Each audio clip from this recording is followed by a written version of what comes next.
kapitbahay ay gumastos ng 20,000 sa Beijing para makakuha ng isang fully furnished na bahay. Samantalang ako ay nagpasya na gumastos ng 30,000 para bumili ng isang sirang bakuran na may butas sa bubong. Lahat ay sinabihan akong tanga. Sinasabing naipit ang utak ko sa pinto. Galit na galit ang mga magulang ko at gusto akong iwanan. Agad na nakipaghiwalay ang aking fiance. Tanging ang matandang Chino na nagbebenta ng bahay ang umiti at nagsabi sa pag-alis. Binata, ayusin mo ng maayos. Matagal na ang bakuran na ito. Hindi ko ito pinansin. Hanggang sa araw ng pagkakabungkag ng pader. Doon ko lang napagtanto na ang iniwan niya sa akin ay hindi basta sirang bakuran. Ako si Zhao-an. Tang 900 at 90. Beijing. Kakabili ko lang ng isang bakuran sa Dongxing District. Matapos pirmahan ang kontrata. Lumabas ako mula sa ahensya. Hawak-hawak ko ang titulo ng bahay. Pawis na pawis ang palad ko. Inalis ni Li Jing ang braso ko. Ang mukha niya ay parang bakal. Zhao-an, nagsasawa ka na ba? 3,000, 5 taon nating ipon. Ginastos mo lang sa ganitong bagay. Itinuro niya ang sirang tarangkahan ng bakuran. Sagot ka naman. Ito pa ang bakuran sa silangang lungsod. 80 metro kwadrado. Bakuran. Tumawa siya ng kaunti. Iyan ba ay tinatawag na bakuran? Pumutok na ang mga pader. May malaking butas sa bubong. Sa araw ng ulan, mas marami pang mga timba sa loob kaysa sa labas. May nakakatira ba sa ganitong lugar? Tinitingnan tayo ng mga dumadaan sa paligid. Tinuturo-turo pa tayo. Medyo namumula ang mukha ko. Pwede namang ayusin. Aayusin lang, magiging maayos din. Aayusin, paano mo ayusin? Hindi ba lahat ng pera natin itinapon mo na sa tubig? Sinasabi ko sa'yo, Zhao-an. Hindi ako sang-ayon dito. Pumunta ka ngayon at ibalik ang bahay. Kunin ang pera pabalik. Mahigpit kong hawak ang titulo ng bahay. Hindi na pwedeng ibalik. Napirmahan na ang kontrata. Nagawa na ang paglilipat ng titulo. CJ, kaya mo. Dalhin mo yung sira mong bakuran at umalis ka. Ang kasal na to, hindi ko na itutuloy. Pagkasabi niya, tumalikod siya at umalis. Walang pag-aalinlangan. Iniabot ko ang aking kamay. Gusto ko siyang hawakan. Pero nang itinaas ko ang aking braso, muli ko itong ibinaba. Pinanood ko siyang mawala sa dulo ng eskinita. Masikip at masakit ang aking dibdib. Sa mga sandaling iyon, isang paos na tinig ang narinig ko sa aking tabi. Binata, babalik ako. Si landlord iyon. Yung matandang Chino na may apelidong Qian. Puti na ang buhok niya. Pero malakas pa ang loob. Huwag mong pansinin ang sinasabi ng iba. Gawin mo lang ang pinaniniwalaan mo. Tumingin siya sa bakuran. May halong pangulila sa kanyang mga mata. Ang bakurang ito, matagal na. Ayusin natin ng maayos. Hindi kita bibigyan. Pagkatapos niyang sabihin iyon, umiti siya sa akin. Umalis na rin siya. Nakatayo ako mag-isa sa lugar. Hawak ang bagong-bagong titulo ng ari-arian. 30,000. Ipon ng aking mga magulang sa buong buhay nila. Kasama ang pera na naipon ko sa pagtatrabaho sa pabrika ng 5 taon. Lahat ay naging ganitong sirang bakuran. Umiiyak ang nanay ko sa telepono. Anak, para kang tumalon sa apoy niyan. Yung pera na yon ay para sa pagpapakasal mo. Bakit mo ginagastos ng ganoon? Wala akong anak na waldas. Huwag ka nang bumalik dito. Galit na galit niyang binaba ang telepono. Pakiramdam ko, iniisip ng buong mundo na tanga ako. Ako lang ang nakakaalam na hindi ako tanga. Noong 1,990, karamihan ng tao ay naniniwala na ang mga gusali ang kinabukasan. Ilan lang sa amin ang nakakaalam ng tunay na halaga ng mga lumang bakuran na ito. Isa ako sa mga ilang iyon. Huminga ako ng malalim at pumasok sa aking bakuran. Ang pintuan ng bakuran ay luma. Naglalabas ito ng maingay na squeak kapag itinulak. Ang bakuran ay puno ng mga damo. Umaabot pa sa isang talampakan ang taas. May 3 silid ang pangunahing bahay. May tig-2 silid sa silangan at kanlurang bahagi. Maraming mga tili ang nahulog sa bubong. Nakalantad ang madilim na mga beam ng bahay. Sa pader sa kanluran, may malaking bitak na umaabot mula sa bubong hanggang sa lupa. Parang isang pangit na ud. Talagang sira. Masira pa kaysa sa inaasahan ko. Ngunit hindi ako nag-aalala. Lumakad ako sa gitna ng bakuran. Tumingin sa paligid. Akin na ito. Mula ngayon, may sarili na akong tahanan sa Beijing. Kahit nasira, pero akin ito. Mga magulang ko, lahat ng mga taong nanlait sa akin. Patutunayan ko sa inyo. Mali kayo lahat. Maingat kong inilagay ang titulo ng bahay sa loob na bulsa. Dikit sa aking dibdib. Tapos, sinimulan kong magbunot ng damo. Gusto kong gawing pinakakainggit na lugar sa buong Beijing ito. Nagtrabaho ako buong hapon. Lumalim na ang gabi. Kakatapos ko lang linisin ang mga damo sa bakuran. Pagod na ako, hindi ko na maituwid ang likod ko. Wala akong matuluyan. Nagtapal lang ako ng banig sa sahig ng pangunahing kwarto. Humiga sa sahig. Nakikita ko ang mga bituin sa langit sa butas ng bubong. Hinihipan ako ng hangin ng gabi. Medyo malamig. Kinuha ko ang natitirang pera sa aking bulsa. Binilang ko ito. May natira pang 321 at 5 sentimos. May natira pang 321 pesos at 50 sentimos. Ito na ang lahat ng aking ari-arian. Bukas ay pupunta akong kumuha ng pintor. Hindi sapat ang perang ito. Bumuntong hininga ako. Ibalik ang pera sa bulsa. Kapag nandyan na ang sasakyan, tiyak na may daan. Matulog ka na. Kinabukasan, sinuyod ko ang mga lokal na renovation team. Ayon sa aking mga hinihingi at budget, Nangangangal ang mga manggagawa na parang naglalaro ng tambol. Bata, hindi sapat ang perang ito para makabili ng materyales. Huwag nang pag-usapan ang bayad. Walang bababa sa 10,000 piso para sa bakura na ito. Uwi ka na, huwag nang mag-aksaya ng oras. May isang guro na may apelidong Wang na pumayag na tumanggap ng trabaho. Ngunit medyo kulang ako sa pera ngayon. Gusto ko sanang magtanong sa iyo. Maaari mo bang tulungan akong simulan ito? Kapag may pera na ako, ibibigay ko sa inyo. Nakikita kong matapat ka, bata. Ganito na lang, hindi ko muna kukunin ang bayad mo. Unahin mong bumili ng mga materyales. Kasama ang mga alagad ko, gagawin namin ito para sa iyo. Kapag may pera ka na, saka mo na lang ako bayaran. Salamat po, Master Wang. Salamat po. Huwag muna magpasalamat. Mahirap ang trabahong ito. Kailangan muna nating ayusin ang mga delikadong lugar. Bago ang lahat. Kailangan talagang gibain ang pader na ito at pinturahan muli. Kung hindi, kapag bumagsak ito, malaking problema ang mangyayari. Sige, susunod ako sa inyo. Ganito nagsimula ang renovation. Ginamit ko ang huling 300 piso para bumili ng mga brick at semento. Araw-araw, sumasabay ako sa trabaho kasama si Master Wang at ang iba. Sa gabi, natutulog lang ako sa banig. Hindi tumawag si Lijing kahit minsan. May kinikimkim akong lakas ng loob. Pagkatapos ng isang linggo, nabutas na ang kanlurang pader. Itinaas ni Ginoong Wang ang malaking martilyo at tinamaan ang bitak. Ang mga piraso ng pader ay unti-unting nahuhulog. Matapos ang ilang palo, biglang huminto si Ginoong Wang. Nagsalita siya ng hala. Mali ang tunog na iyon. Ginukod niya ang pader gamit ang hawakan ng martilyo. May tunog na dongdong na hungkag. Hungkag ang pader na ito. Kumaba ang puso ko. Baka ito ay mura at mahina ang pagkakagawa. Malaki ang lugi natin kung ganito. Lumapit ako. At kinukod ko rin. Totoong ang guwang ito. Nakangunot ang noo ni Master Wang. Ang word, Master Wang. Bakit kaya guwang ang load-bearing wall? Buksan natin at tingnan, Master Wang. Pinalitan niya ng maliit na martilyo, Master Wang. Maingat niyang tinatanggal ang balat ng pader, Master Wang. Master Wang, maingat niyang tinatanggal ang balat ng pader. Ang pader ay unti-unting natatanggal. Ang mga bagay sa loob ay unti-unting lumalabas. Sa ilalim ng pader, hindi ito mga ladrilyo. At hindi rin ito walang laman. Ito ay isang uri ng dilaw, na metal na may madilim na kislap. Ang kanyang mukha, biglang nagbago. Naging nakakatakot. Bigla siyang umatras ng isang hakbang.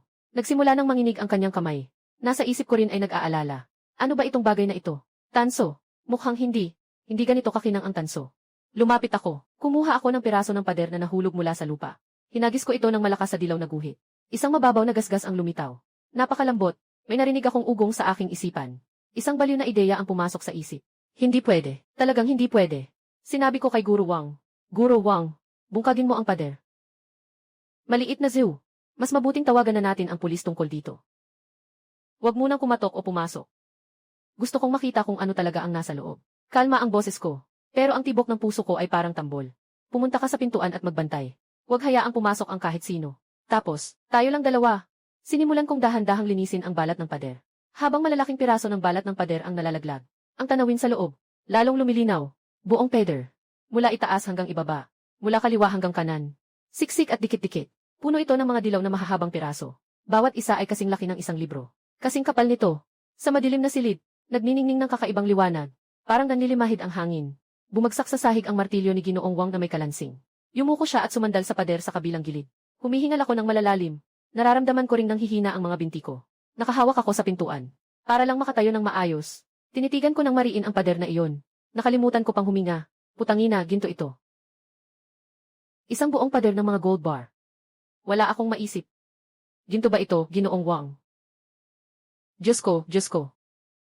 Hindi sumagot si Ginoong Wang. Patuloy siyang bumubulong. Lumapit ako. Humugot ako ng isa mula sa pader. Sobrang bigat nito. Ito lang. Nasa 10 kilo ito. Dinala ko ito sa maliwanag na lugar. May nakaukit na mga salita sa ibabaw. Sentro ng paggawa ng lungsod. May numero pa. Niyang siyam na siyam. 4 na siyam. Purong ginto. Yayaman na ako.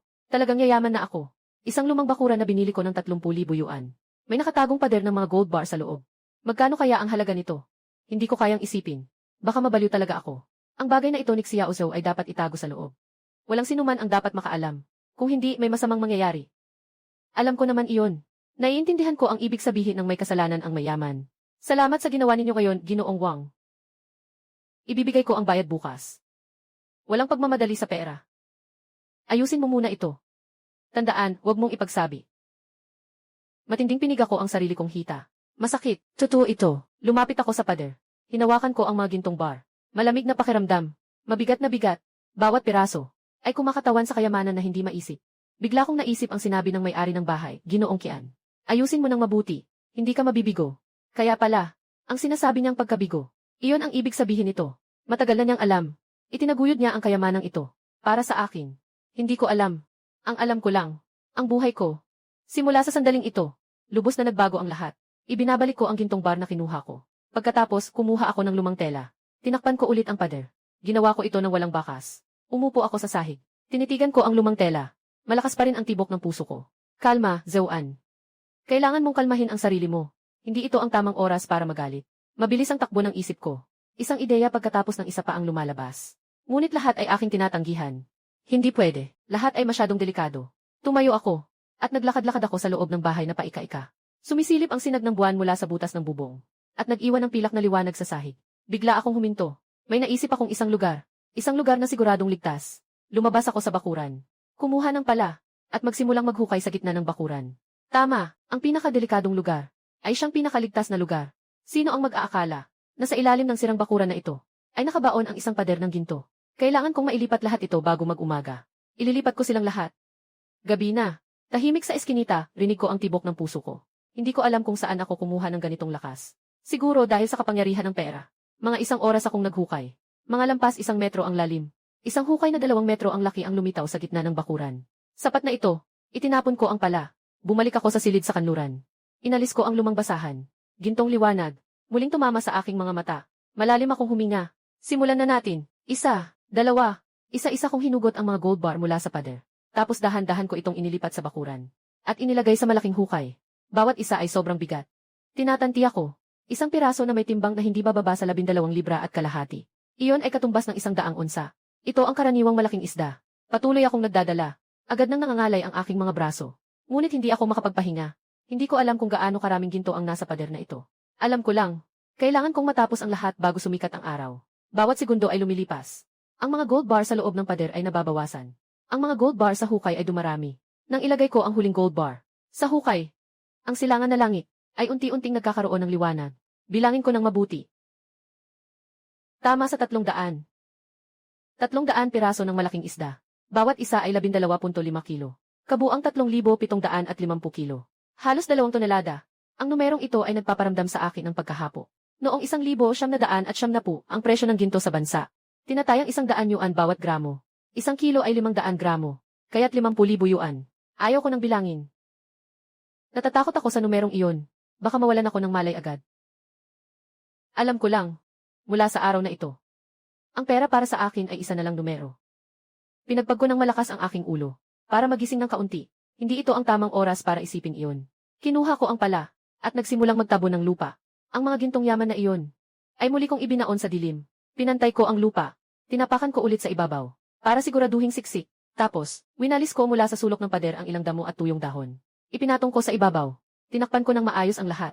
Sa unang tingin, walang kaibahan dito kumpara sa dati. Sa wakas, nakahinga ako ng maluwag. Parang naubos ang lahat ng lakas ko. Nakatumba ako sa lupa. Basang-basa ang damit ko sa pawis. At natuyo na sa hangin ng gabi. Dumikit ito sa katawan ko, malamig.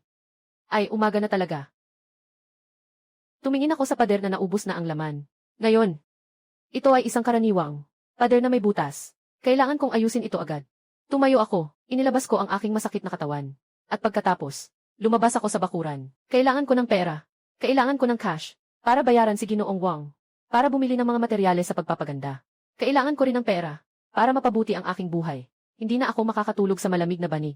Lumakad ako patungo sa pinakamalapit na sulok. Doon, may isang matandang lalaki na bumibili ng mga antigong bagay at ginto. Nakita ko na siya dati.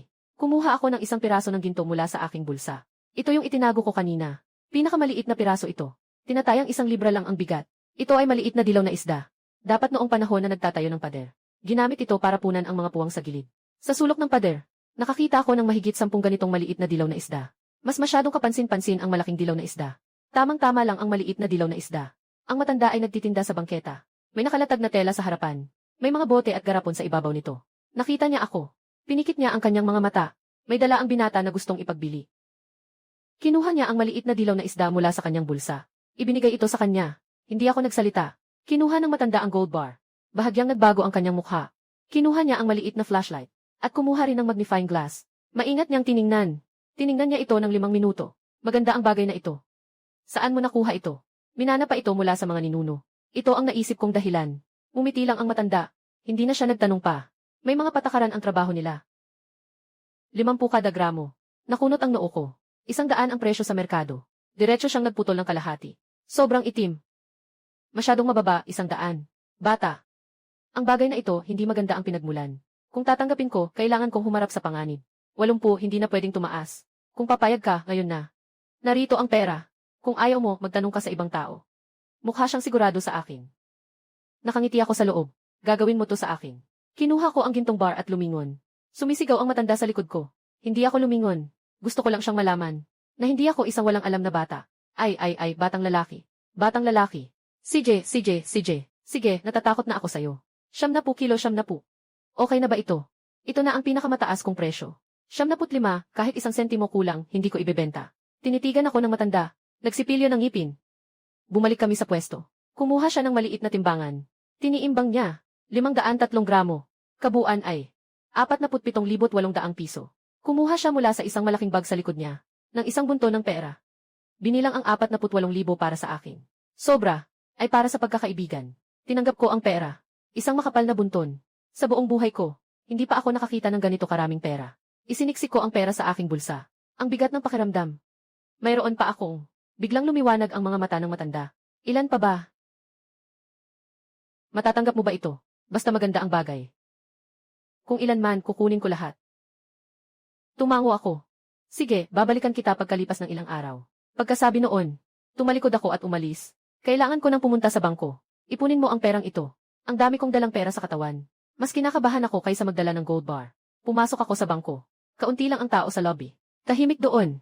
Kinuha ko mula sa bulsa ko ang makapal na bungkos ng pera. Inilagay ko ito sa bintana ng counter. Ang teller ay isang dalagang nasa 20s. Tiningnan niya ang pera. Tapos tiningnan niya ako. May mga putik pa sa damit ko. Medyo kakaiba ang tingin niya. Parang sinasabi niya, saan mo nakuha ang perang ito? Hindi ko siya pinansin.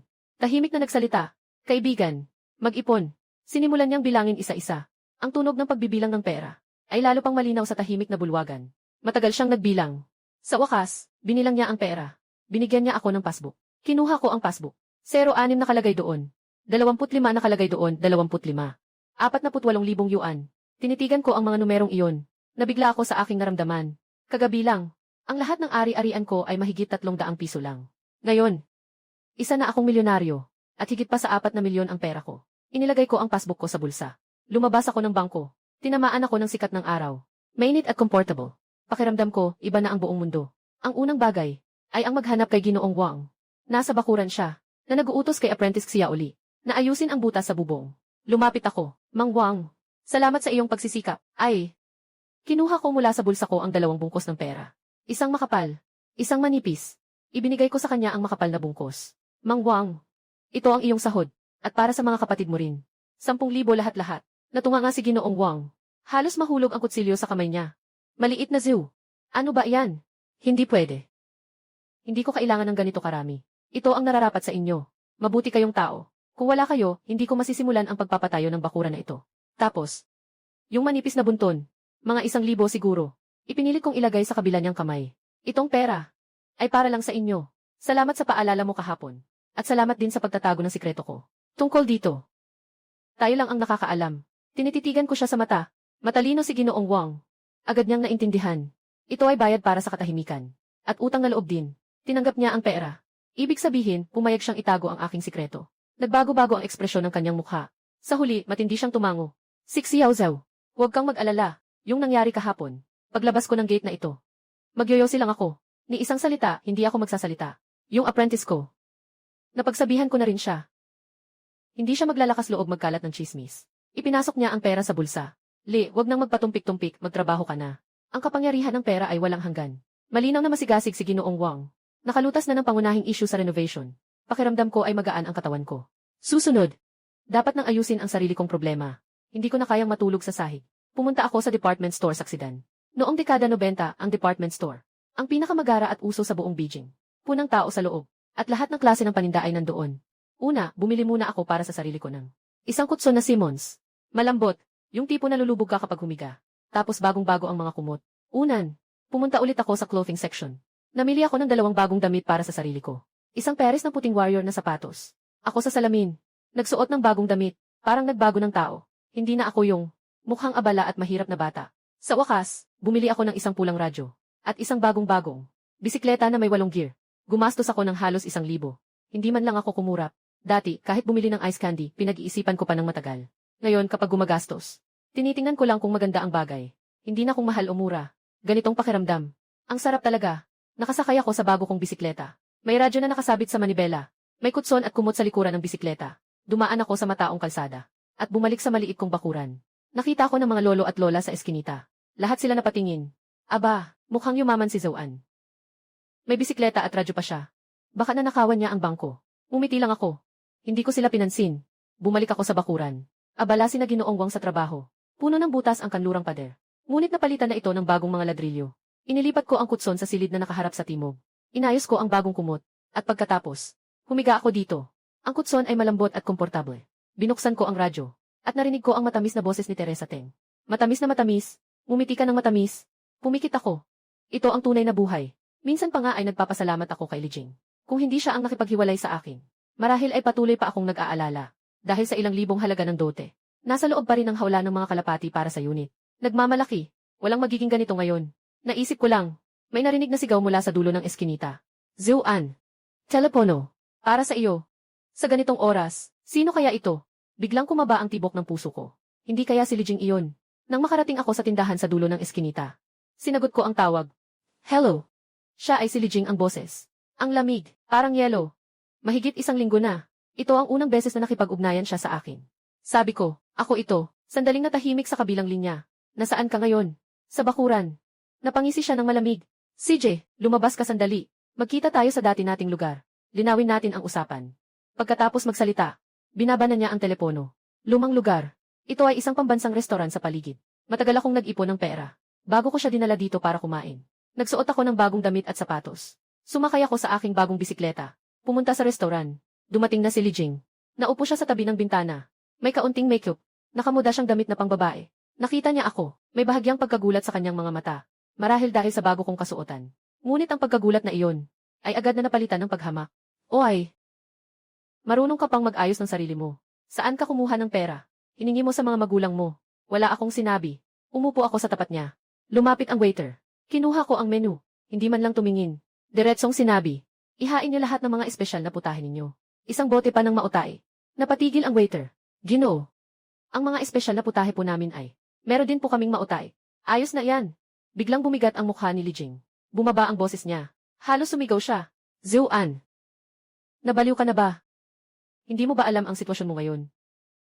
Nagmamalaki ka pa dito. Yung pera mo ay para sa pag-aayos ng bubong mo. Hindi para sa ganyan na pagsasayang.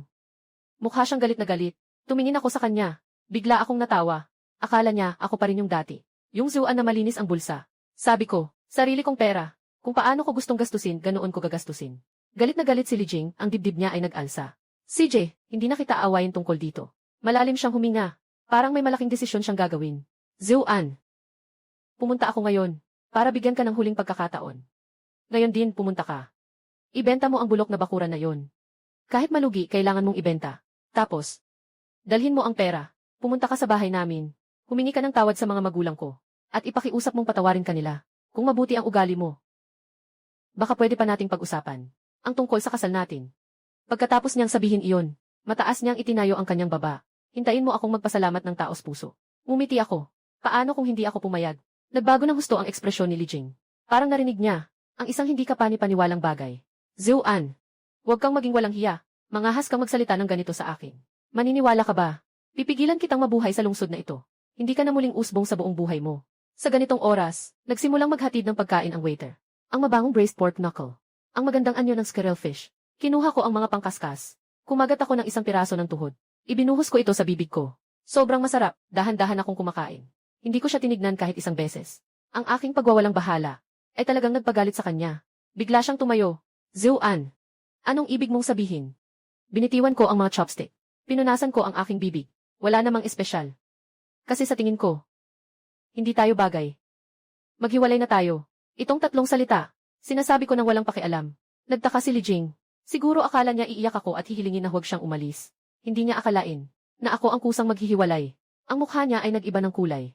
Ano nang sinabi mo? Ulitin mo nga. Sabi ko. Simula ngayon, magkanya-kanya na tayo ng landas. Ikaw sa daan mo, ako sa daan ko. Tayo. Tapos na. Zoan, kaya mo yan. Break tayo, ha? Huwag kang magsisi. Hihintayin kitang makita. Yung araw na iyakan mo ang iyong sirang bahay. Pagkatapos niyang sabihin, kinuha ang bag, lumiko at umalis. Ang takong ay tumapak sa sahig. Naglabas ng galit na tunog ng tapak. Tinitingnan ang kanyang likuran. Wala akong kahit anong balak na pigilan siya. Sa halip, naramdaman ko ang di matatawarang ginhawa. Parang naalis ang mabigat na pasanin. Bumuhos ako ng isang baso ng mautae para sa sarili ko. Malakas ang alak. Mabango. Dahan-dahan akong umiinom. Kumakain ako ng ulam. Ang dami ng pagkain sa mesang ito. Halos 200 ang nagastos ko dito. Katumbas ito ng dati kong isang buwang sahod. Pero ngayon, pakiramdam ko lang. Sulit. Para sa pag-ibig na nawala sa akin. At para sa bagong bukas ko. Tagay. Pagkatapos ng tuluyang paghihiwalay namin ni Lijing, naging payapa ang buhay ko. Ibinuhos ko ang lahat ng aking lakas. Lahat ay inilaan sa pagbabago ng bakuran. Nasa ayos na ang pera. Mabilis ang progreso ng proyekto araw-araw. Naghanap si Ginoong Wang ng 7 o 8 magagaling na manggagawa. Ang buong bakuran. Naging isang masiglang lugar ng konstruksyon. Ang tinanggal. Hindi lang ang kanlurang pader na may nakatagong gintong bar. Lahat ng pader na may panganib sa kaligtasan ay giniba at itinayo muli. Ang mga butas sa bubong ay tinakpan na at pinalitan ng mga bagong glaze tiles. Sa ilalim ng sikat ng araw, kumikinang ang mga ito ng maganda. Hindi ko pinagawa kay Mang Wang sa tradisyonal na paraan. Gumawa ako ng detalyadong plano. Napanatili ang pangunahing estruktura ng sihayuan. Ngunit nagkaroon ng modernisasyon sa loob. Gusto kong maglagay ng sariling banyo at mag-install ng mga tubo para sa paagos. Dapat din ay may gas ang kusina. Ang mga ideyang ito, noong panahong iyon, ay tila napaka-imposible. Hawak ni Master Wang ang plano. Matagal niya itong tinitingnan. Pwede ba talaga ito? Master Wang, gawin mo lang ayon sa sinabi ko. Siguradong walang problema. Malaki ang ginastos ko.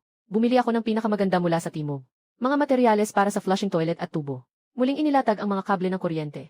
Ginamit ang pinakamakapal na copper core wire. Plano ko pa nga, na maghukay ng isang fish pond sa bakuran. Magtatanim ng ilang puno. Ang pagbabago sa bakuran. Araw-araw ay iba na. Napamangha ang mga kapitbahay sa eskinita. Araw-araw pagkatapos nilang kumain. Nagdadala sila ng maliit na bangko. At umuupo sa harap ng bahay namin para manood.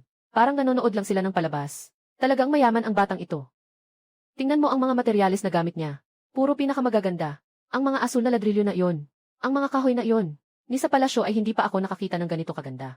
Narinig ko, sa materyales pa lang, gumastos na siya ng libo-libo. Saan kaya siya kumuha ng ganun kalaking pera? Baka naman may ginawa siyang labag sa batas. Kung ano-anong hinala at usapan. Ang kumakalat sa buong eskinita. May mga naiinggit. May mga nagsiselos. Karamihan ay may pagdududa. Tumawag ang mga magulang ko. Sa panahong iyon, si Lijing ang nagreklamo sa bahay namin.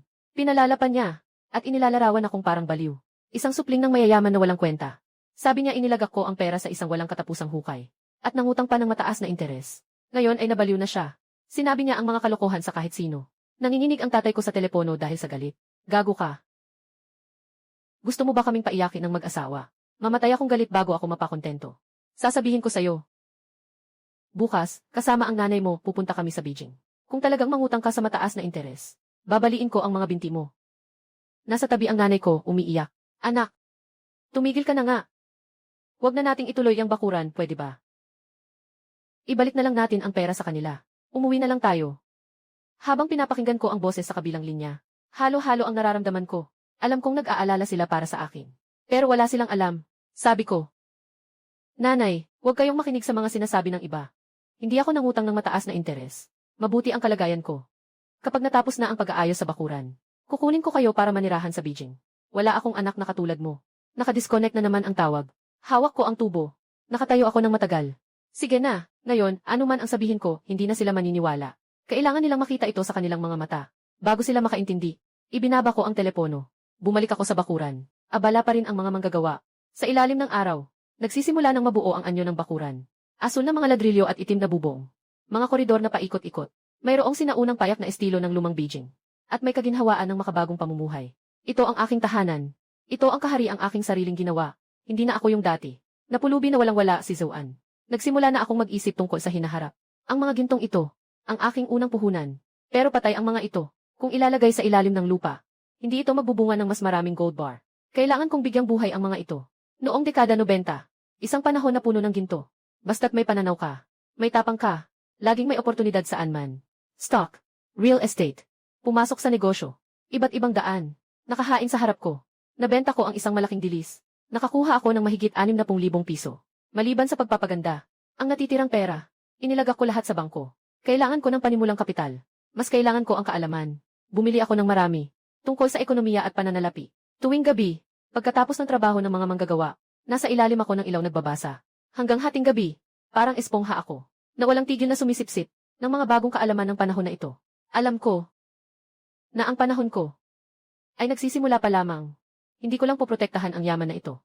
Gusto ko ring gawing parang snowball, na lumalaki, hanggang sa maging kasing laki nito ang lahat ng mga taong tumitingin sa akin ng may paghamak. Isang buwan mula ngayon, ang pangunahing pagbabago sa bakuran ay halos tapos na. Asul na ladrilyo ang sahig. Bagong pintura sa mga haligi ng pasilyo. Tapos na ang lahat ng linya ng tubig at kuryente. Ang natitira na lang ay ilang maselang gawain sa loob. Medyo mataas sa kaliwa, biglang naging maingay sa harap ng gate ng bakuran. Lumingon ako. Nabigla ako. Dumating ang mga magulang ko. May ilang kapitbahay na sumunod sa kanila, para lang manood ng gulo. Ang tatay ko ay mukhang galit na galit. May hawak siyang isang bag, at halatang pagod na pagod. Punong-puno ng galit ang kanyang mga mata. Ang nanay ko ay kasunod niya. Namamaga ang mga mata. Halata na umiyak ka ng matagal. Zuan, umaalingaw ang tinig sa bakuran. Tumigil ang mga manggagawa sa kanilang ginagawa. Tumingin sa akin ng may pagkamausisa. Ibinaba ko ang gamit at lumapit. Bakit kayo nandito, mama at papa? Hindi nagsalita ang tatay ko. Ibinagsak ang dalang bag ng buong lakas sa aking paanan. Kung hindi tayo babalik, magsisimula ka ng butasan ang langit. Ayos lang, Zuan. Itinuro niya ang mga materyales at manggagawa sa paligid. Tremble ang kanyang daliri. Ito ba ang tinatawag mong mabuting pamumuhay? Pawisin mo na ang lahat ng yaman ng pamilya mo. Anak. Sinabi na ni Lijing sa amin. Lijing. Sabi niya niloko ka. Naubos ang pera mo. Tapos bibili ka pa ng ganitong sirang bahay. Nagloon ka pa, hindi ba? Sabihin mo na ang totoo kay mama. Magkano ba talaga ang utang mo sa kanila? So nagloon ka pala. Kaya pala malaki ang gastos mo. Ang bata talagang ito, napakawalang muwang. Pwede bang basta-basta magloon sa mataas ang interes? Napakunot ang noo ko. Talagang ayaw ni Lijing na mapahinto ang kaguluhan sa mundo. Tay, nanay, pumasok na kayo sa loob at mag-usap. Dito masyadong maraming tao. Dito na lang tayo mag-usap. Gusto ko talagang ipakita sa lahat ang aking sarili. Zhang Dehong, paano ka nagkaroon ng ganitong anak na walang silbi? Galit na galit siya, nanginginig ang kanyang dibdib. Tinanong ko kung magkano ang ginastos sa bakuran na ito. 3,000. 3,000. Itong mga ladrilyo, itong mga bubong at kahoy. At magkano ang ginastos sa mga manggagawa? Ang aking katahimikan. Para sa tatay ko, ito ay parang pagpayag. Desperadong pumikit siya. Tapos na talaga. Anak, pakinggan mo ang payo ng nanay mo. Itigil na natin ito. Huwag na nating kunin ang bahay na ito. Bumalik tayo sa bahay. Sabay nating babayaran ang mga utang. Kahit pa kailangan nating ibenta ang lahat, hindi rin namin hahayaang mapariwara ka. Tinitingnan ko silang dalawa. Ang kanilang mga mukha, matanda at balisa. Hindi maganda ang pakiramdam ko. Alam kong mahal nila ako. Ngunit ang paraan nila ay nagpapasakal sa akin. Sinabi ko kay Ginoong Wang. Sige, dito na muna si Ginoong Wang ngayon. Hayaan na munang umuwi ang mga kapatid. Babayaran pa rin ang sahod. Tumango si Ginoong Wang. Umuwi na siya kasama ang mga manggagawa. Unti-unting umalis na rin ang mga kapitbahay na nanonood. Tanging kami na lang ang natira sa bakuran, ang aming 3 tao. At ang kalat sa paligid. Ang tatay ko ay lumapit sa isang tambak ng bagong dating na kahoy. Ito ay mataas na uri ng gintong kahoy na nanmu. Pinadala ko ito mula sa timog sa pamamagitan ng mga tao. Sa kahoy na ito lang, gumastos ako ng mahigit 20,000. Hindi marunong ang tatay ko sa kahoy. Pero nakikita niyang espesyal ang material na ito. Inabot niya ang kamay at hinawakan ito. Nanginginig ang boses ko. Magkano kaya lahat ng ito? Pa. Nagbiyahe kayo ng matagal. Siguradong pagod na kayo. Dadalhin ko kayo sa kwarto para makapagpahinga. Naayos ko na iyon. Ayoko nang makipagtalo pa sa kanila. Walang kahulugan ito. Biglang humarap ang tatay ko. Matagal na nakatitig sa akin. Zuan, huling tanong ko na ito sa iyo. Itutuloy mo pa ba ang pag-aayos ng bakuran na ito? Itutuloy ko.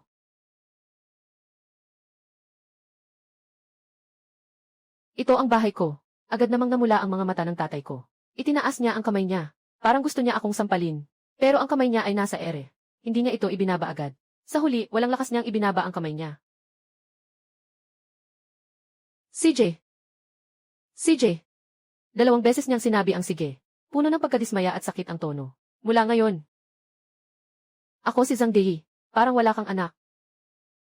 Tara na. Hayaan mo na siyang mag-isa dito. Hindi ako aalis. Halos patayin na ng tao ang anak ko. Saan ako pupunta? Kung muli mo siyang pipilitin, mamamatay ako dito. Mama, wag ganyan. Biglang naging tense ang sitwasyon. Tinitingnan ko ang nanay kong nakaupo sa lupa at nagwawala. At ang tatay, na nanginginig sa galit sa tabi. Sa unang pagkakataon, naramdaman ko ang matinding kawalan ng magawa. Ang kayamanang biglang dumating. Hindi lang saya ang dinala nito sa akin. Sa huli, nagpasya pa rin ang mga magulang ko na manatili. Umiyak, nagwala at nagbanta ang nanay ko. Wala nang magawa ang tatay ko. Inayos ko ang kanilang mga gamit. Silanganing silid ang isa sa mga kwarto. Ma, pa, dito kayo titira. Sa loob ay bagong kama at kumot. Hinawakan ni mama ang malambot na kumot. Muling tumulo ang kanyang luha. Bumili pa ng ganitong kagandang kumot. Lahat ng bagay ay kailangan ng pera. Ma, kung pwede kang gumamit ng maganda, gamitin mo ang maganda. Huwag mag-alala sa pera. Kung makakatipid, makakatipid. Kailangan nating bayaran ang utang sa hinaharap. Ang tatay ko ay nakasimangot. Naglalakad-lakad sa loob at labas ng bahay. Nagmamadali. Walang bagay na nakakapagpasaya sa kanya. Ginawa niyang parang palikuran ang bahay. Tingnan mo ang bagong salamin na bintana ko. Maganda pero hindi matibay. Konting tama lang, basag na agad. Mas matibay pa rin ang kahoy na bintana. Hapunan. Umorder ako ng masasarap na ulam mula sa labas. May hongxiao na baboy at inihaw na pato. At isang pinasingawang isda. Tumingin ang tatay ko. Diretso niyang inihagis ang mga pangkain. Anong oras na ba? Kumakain ka pa ng ganyan. Nangutang ka na ng napakalaki. Tapos ganito ka pa kumain. Wala ka bang kaba sa loob mo? Anak, huwag ka nang umorder ng pagkain. Ma, bukas bumili ka ng kaunting repolyo at patatas. Tayo na lang ang gagawa. Kung pwede namang magtipid, magtipid na lang tayo. Hindi naman ako nakipagtalo sa kanila. Ayaw nilang kumain. Ako na lang ang kakain. Masarap naman sa akin.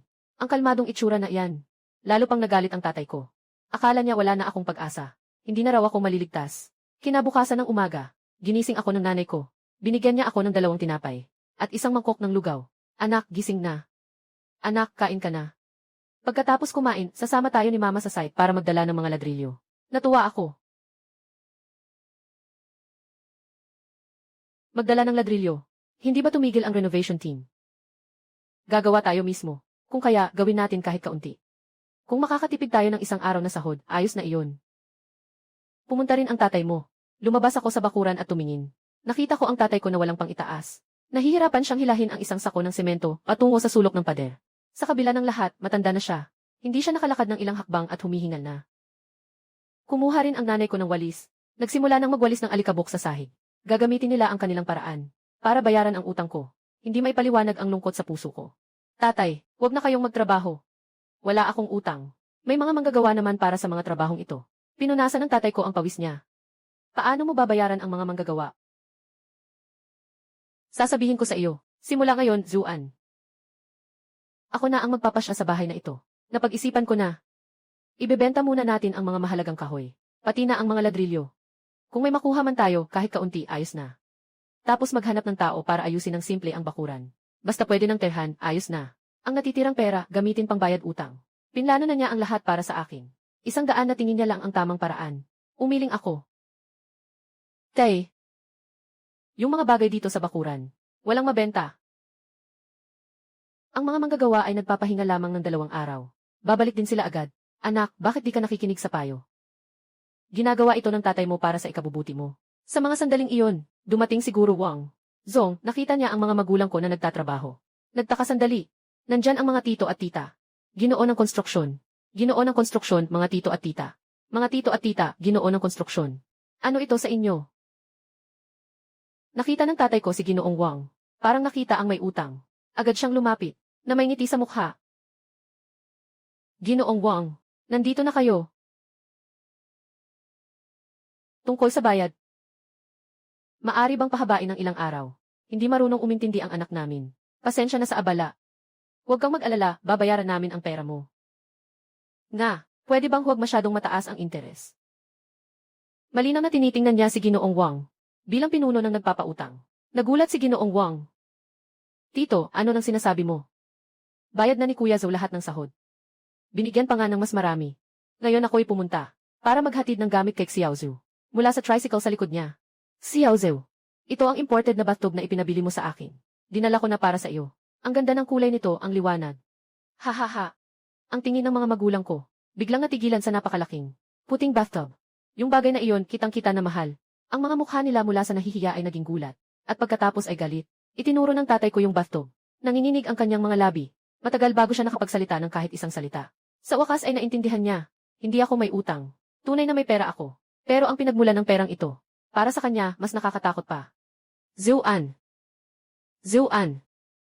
Sabihin mo ang totoo sa tatay mo. Saan mo talaga nakuha ang pera na ito? Ikaw ba?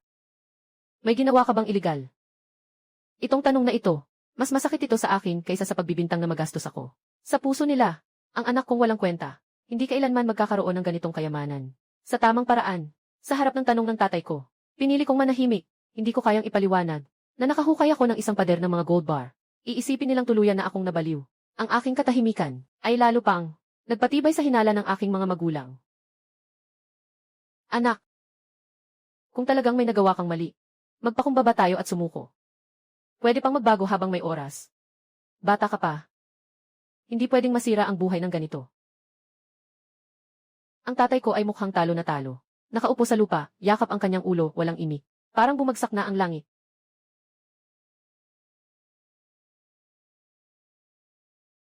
Ilagay mo na lang muna ang mga bagay dito, Guro Wang. Salamat sa iyong pagod. Huwag ka munang magtrabaho sa mga susunod na araw, Guro. Hayaan mong ayusin ko muna ang mga bagay sa bahay. Si Ginoong Wang ay matalino rin. Sa tingin ko, halos maintindihan na niya ng 7 o 8 sa 10. Tumango siya. Tumingin siya sa akin ng may awa. At sumakay sa kanyang tricycle. Sa loob ng bakuran, muling nanaig ang katahimikan na parang patay. Sa gitna ng nakakaipit na hangin na iyon, may narinig na malinaw na boses ng babae sa labas ng gate ng bahay. Tito, tita, talagang dumating kayo. Si Li Jing iyon. Nakasuot siya ng bagong-bagong damit na may bulaklak. May dala pa siyang isang supot ng prutas. Malinaw na ang mga magulang ko ang nagpaimbita sa kanya. Nandito ka na sa wakas, tulungan mo naman si Zhou-an na magbago. Ang batang ito, talagang determinado na magkamali ng landas. Ibinaba ni Li Jing ang prutas, na may maunawain na ekspresyon. Lumapit siya sa akin, at nagsalita sa isang tono na mayabang. Zhou-an, tigilan mo na yan. Alam kong galit ka. Dahil ba sa paghihiwalay natin? Walang dahilan para ipagsapalaran mo ang iyong kinabukasan, at ang natitirang buhay ng mga tito at tita, para lang sa galit mo. Tumigil siya sandali, parang binibigyan ako ng napakalaking biyaya. Kapag inayos mo na ang bakuran ngayon, sama ka sa akin pa uwi. Magsorry ka ng maayos kina tito at tita. Hindi ko naiisipin ang mga nakaraan. Nandyan din ang tatay ko na susuporta. Nakarinig ka ba, Zhou-an? Ang bait ni Xia Ojing na babae. Huwag ka nang gumawa ng kalokohan muli. Tinitingnan ko silang tatlo. Parang nanonood ako ng isang nakakatawang dula. Wala na akong gana magalit. Tumalikod ako. Kinuha ko ang walis. Sinimulan kong walisin ang mga dahon sa bakuran. Tinuring ko silang parang hangin. Ang hindi ko pagpansin. Napapangit ang mukha ni Li Jing. Pakiramdam niya ay napahiya siya. Zhou-an, anong klaseng ugali iyan? Nagmamagandang loob lang ako para payuhan ka. Huwag mong sayangin ang pagkakataon. Huminto ako at tiningnan siya. Kalma ang boses ko. Umalis ka na. Ngunit may kasamang hindi maikakailang malamig na pagwawalang bahala. Hindi ka welcome dito. Ang mukha ni Li Jing ay puno ng galit. Ikaw, CJ, Zhou-an, maghintay ka. Tingnan natin kung hanggang kailan ka magiging matigas ang dila. Ako. Nang siya ay handang magalit. Narinig ang tunog ng makina ng sasakyan sa dulo ng eskinita. Isang itim na santan na kotse. Huminto sa pintuan ng bakuran. Ito ay talagang bihira sa eskinita noong dekada 70. Isang bagay na hindi pangkaraniwan. Bumukas ang pinto ng sasakyan. Isang lalaking nasa katanghali ang gulang na naka-Amerikana. Ang bumaba. May dala siyang itim na maleten. Diretso siyang lumapit sa akin. Napamaang si Li Jing at ang mga magulang ko. Huminto ang lalaki sa harap ko. Magalang siyang bahagyang yumuko. Magandang araw po, Ginoong Zhou. Isang sigaw ni Jie. Zhou, ang nagpahinto sa 3 tao roon. Bibig ni Li Jing. Ang bumuka na parang pwedeng pasukan ang isang itlog. Ang mga magulang ko naman ay puno ng pagkabigla. Tumango ako. At tinanggap ang briefcase na iniabot niya. Manager, ayos na ang lahat ng mga papeles. Naisagawa na ang lahat. Yung mga pwesto na gusto ninyo, Sir Zhou. Naipasa na ang lahat ng karapatan sa pangalan ninyo. Si Manager Liu ay tumango at yumuko habang nagsasalita. Pati yung sinabi ninyong cellphone. Nakuha ko na rin para sa inyo. Pinakabagong modelo ng Motorola ito. Habang sinasabi niya ito, kumuha ng isang malaking cellphone na parang ladrilyo. Tingnan mo ito, Ginoong Zhou. Ipinasa ito sa akin ng may paggalang. Kinuha ko ang cellphone. Inalog ko ito ng basta-basta. Salamat sa iyong pagod. Naipadala ko na ang natitirang bayad. Pakicheck na lang ito. Sige, CJ. Napakadiretso ni Ginoong Zhou. Kahit na lumiko na siya at sumakay sa kotse para umalis. Hindi lumampas sa 3 minuto ang buong proseso. Pero sa akin at sa mga magulang ni Li Jing, ang epekto nito ay napakalaki. Ang kanilang mga isip, hindi na kaya ng buo na iproseso ang impormasyong nasa harap nila. Si Zhou-an, si Boss Zhou, ang mga kuya sa kalsada. Ang bawat pangalang ito ay parang bomba na sumabog sa kanilang isipan. Hawak ko ang malaking telepono at lumapit kay Lijing. Hindi niya sinasadyang umatras ng isang hakbang. Ang mga mata ay puno ng pagkabigla. Nalilito at may bahagyang takot. Tinitingnan ko siya. Umiti ako ng bahagya. Tapos lumingon ako sa mga magulang ko at sinabi, "Nanay, tatay, ano gusto ninyong kainin sa tanghalian? Paano kung kumain tayo ng pato?" Tinitigan nila ako ng walang imik. Tinitingnan ang ladrilyo sa aking kamay. Parang tumitingin sa isang estranghero. "Anak, sino ka ba talaga?" Problema ng tatay ko.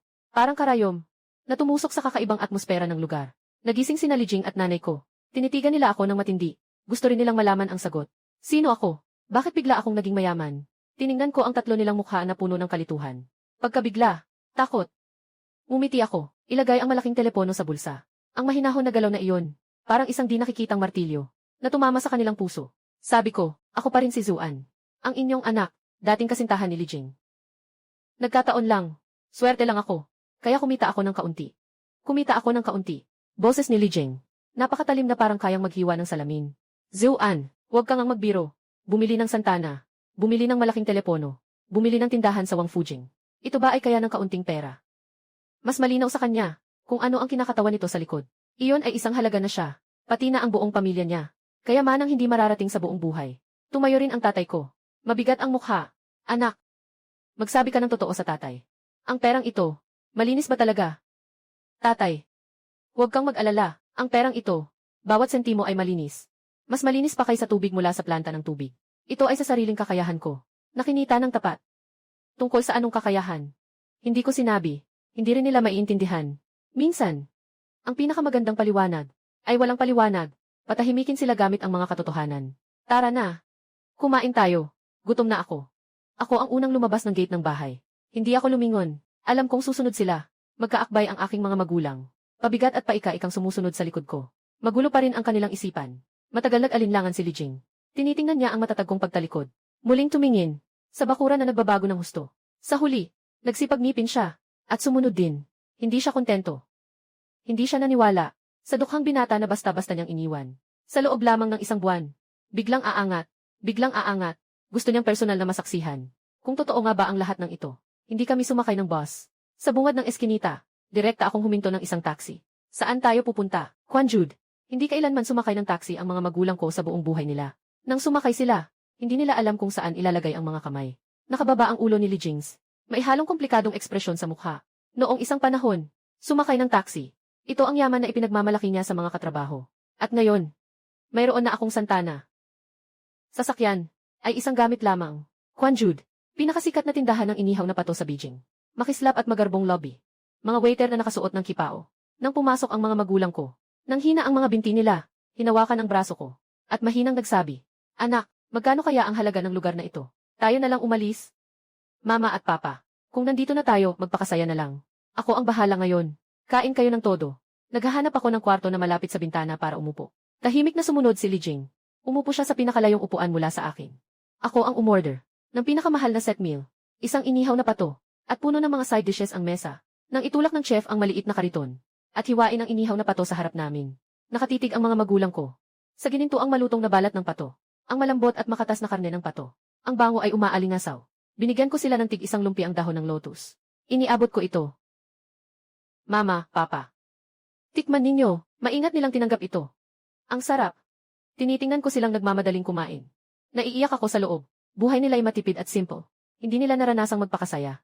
Samantalang ako, isang maliit na gintong bar lang ang naibenta. Ay nakuha ko na ang lahat ng ito. Kapalaran. Minsan talaga ay hindi patas. Naupo si Lijing sa tapat. Hindi kumain kahit isang kagat. Tumingin siya sa akin ng matindi. Puno ang mga mata niya ng pagsisisi. Selos. At isang bahagyang di makatotohanang pag-asa. Isang pagkain. Kumain kami sa isang tahimik at kakaibang atmosfera. Nang magbayad kami, mahigit 300 piso ang nagastos ko. Tinitigan ng tatay ko ang resibo. Nanginginig siya sa lungkot. Paglabas namin ng restaurant, sinabi ko sa mga magulang ko, ihahatid ko kayo pa uwi para magpahinga. Tapos, lumiko ako kay Lijing. Ikaw, saan ka pupunta? Ang tono ko. Parang nagtatanong sa isang estranghero. Nanginig si Lijing. Itinaas niya ang kanyang ulo. Namumula ang mga mata. Zuan, lumapit siya ng isang hakbang. Pwede ba tayong mag-usap? Pakiramdam ko may hindi pagkakaintindihan sa pagitan natin. Mahina ang kanyang boses. May halong pagmamakaawa. Tinitingnan siya. Tumingin sa mukha na Noong dati ilabis kong pinapangarap. Ngayon, pakiramdam ko ay napaka-estranghero. Li Jing, alam mo ba kung ano ang pinakamababang halaga sa mundong ito? Ito ay ang dangal ng mga mahihirap, at ang huling pag-ibig. Itong dalawang bagay, walang halaga. Noong wala akong pera, hindi mo ako pinansin. Ngayon, may pera na ako. Saka mo sinasabing may hindi pagkakaintindihan. Iiwan ko na lang ang mga salitang ito. Masyado nang huli, hawakan mo ang mga magulang ko. Lumiko at umalis, hindi na siya tumingin muli. Narinig ko ang mga pigil na iyak mula sa likuran. Ngunit hindi ako lumingon. May mga tao. May mga bagay. Napagpalampas na. Isang buong buhay na ang nawala. Pagbalik sa bakuran. Hapon na noon. Ang emosyon ng mga magulang ko ay mas kalmado na kaysa noong dumating kami. Ang Peking duck ng Quanjude. At si Manager Liu na kasama si Boss Zhu. Ang malaking telepono sa kamay. Isa-isa at isa pang bagay. Lahat ito ay umaapekto sa kanilang pag-unawa. Sa wakas, napagtanto nila. Hindi ako naglalaro. At hindi ako naligaw ng landas. Totoo akong umuunlad na. Ang tagumpay na ito ay dumating ng sobrang biglaan. Sobrang lakas, na nahirapan silang tanggapin ito sa isang iglap. Hawak ako ng nanay ko, at umupo kami sa bato sa bakuran. Hindi na niya binanggit ang tungkol sa utang. Sa halip ay maingat niyang tinanong, "Anak ko, sabihin mo ng totoo kay mama. Ano ba ang ginagawa mo sa tindahan mo? Ano ba talaga? Ano ang Big Brother? Bakit parang bato ang itsura mo?" Dumating pa si tatay. Nakikinig ng mabuti. Sa mukha niya, wala na ang dati kong galit. Napalitan ito ng matinding kuryosidad. Sabi ko, ang pimayan ay yung mga bahay na nasa tabi ng kalsada. Pwede kang magbukas ng tindahan at magnegosyo. Bumili ako ng ilan. Pagkatapos ay paupahan. Buwan-buwan kang makakatanggap ng renta. Ito ang tinatawag na pamumuhunan. Big Brother ay isang mobile phone. Pwede kang tumawag kahit walang linya. Napaka-komportable. Gagawin ko ang aking makakaya. Ipaliwanag gamit ang wikang maiintindihan nila. Pamumuhunan. Pagpapaupa. Mahinang bumubulong ang tatay ko. Magkano ang kikitain dyan? Mas iniintindi ng nanay ko ang praktikal na bagay. Isang pwesto. Mga ilang libo kada buwan siguro. Ilan? Ilang libo. Humihigop ng malamig na hangin ang nanay ko. Sila ng tatay ko ay nagtrabaho sa pabrika ng isang buhay. Ang kabuuan ng kanilang pensyon. Hindi umabot ng 300 piso sa isang buwan. Ang renta ng isang tindahan ko sa isang buwan. Mas mataas pa sa kanilang kita sa isang taon. Ang katotohanan ito ay nagpatahimik sa kanila ng tuluyan. Tinitigan nila ako na may kakaibang tingin sa mga mata. Mama, Papa. Huwag na kayong mag-alala ng sobra. Manatili na lang kayo dito ng payapa. Mabilis ding maayos ang bakuran. Pagdating ng panahon kung anong kwarto ang gusto ninyong tirhan, doon kayo titira. Pagkatapos, magpapakasaya na kayo. Namumula ulit ang mga mata ng nanay ko. Pero ngayon, hindi dahil sa lungkot, kundi sa tuwa. CJ, mabuting anak. Hinahaplos niya ang kamay ko. Hindi niya alam kung ano ang sasabihin. Ang tatay ko ay nakaupo sa gilid. Nagyoyosi ng tabako. Sunod-sunod ang hitit. Sa gitna ng usok, hindi ko makita ng malinaw ang kanyang mukha. Pero alam ko, siguradong naguguluhan din siya sa loob niya. Kinabukasan, nagbago ng todo ang pakikitungo sa akin ng mga magulang ko. Parang umikot ng 180 degrees. Umaga, tulog pa ako. Dinala sa akin ang nanay ko. Ang mainit na itlog na noodles. Na may 2 itlog na piniritong nakapatong. Anak, kumain ka na. Huwag kang magutom. Huwag kang magutom. Ikaw ngayon ay tao na may malaking responsibilidad. Kumain ka ng mas maayos. Kain na ng mabilis. Malamig na ang pansit. Hindi na ako sinisigawan ng tatay ko na gastador ako. Nagsimula na siyang maglakad-lakad sa bakuran. At nagtuturo sa mga trabahador kung paano gawin ang mga gawain. Binata, kailangan pantayin ang mga pagitan ng ladrilyo. Kung hindi maganda ang itsura. Yung kahoy naman, kailangang pahiran muna ng isang patong ng langis ng tong. Para hindi pasukin ng moisture. Itinuturing niya ang sarili niya. Bilang tagapangasiwa ng bakuran na ito. Kahit kadalasan, nakakasagabal lang siya. Pero hindi ko siya pinigilan. Alam ko, kailangan niyang gawin iyon. Para muling mahanap ang dignidad niya bilang ama, at ang lugar niya sa pamilyang ito. Habang pinapanood ko silang abala, pakiramdam ko ay panatag ako. Ang pagkilala ng pamilya ay mas nagpapasaya sa akin kaysa sa dami ng kinikita ko. Hapon, dinala ko sila sa isa sa mga pwesto na binili ko. Nasa mismong Qianmen Avenue iyon. Isang prime location na may napakagandang lokasyon. Nang buksan ko ang pintuan gamit ang susi. Nang makita nila ang mahigit 100 metro kwadradong malaking tindahan. Muling namangha ang mga magulang ko. Pumasok sila sa loob. Hinawakan ito. Tiningnan iyon. Parang sinalola ba siyang na pumasok sa malaking palasyo. Ganito kalaking lugar. Lahat ito ay sayo. Tremble ang boses ng tatay ko. Tumango ako. Alanan, maaaring magtayo ng restaurant dito sa hinaharap. O kaya isang mall. Nakatayo ang tatay ko sa harap ng malaking bintana. Tinitingnan ang masiglang daloy ng tao sa labas. Tahimik siya ng matagal. Tapos, lumingon siya. At sinabi sa akin, "Anak, mali ang pagkakaintindi ko sa'yo noon.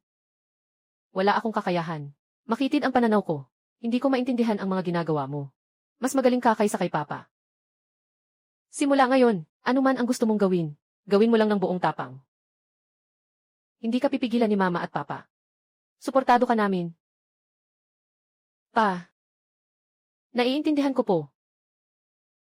Pagbalik ko mula sa tindahan, sinimulan kong seryosong planuhin ang aking kinabukasan. Ari-arian, ay unang hakbang lang sa aking plano. Matatag na mga asset, tuloy-tuloy na daloy ng pera. Pero kung gusto mong ang yaman mo, ay magkaroon ng eksplosibong paglago. Kailangan kong pumasok sa ibang larangan. Stock market. Taong 1,990. Katatatag lang ng Shanghai Stock Exchange. Malapit nang magbukas ang Shenzhen Stock Exchange. Isang panahon ng kapital na hindi pa nangyayari noon, ay nagsisimula na. Ang mga stock na ito ay tinawag na lumang walong stock. Ito ang magiging unang punto ng suporta na magpapagalaw sa buong mundo. Electron. Na, isinusulat ko ang plano. Biglang tumunog ang cellphone ko. Maingay na tunog. Nagulat ang mga magulang ko. Kinuha ko.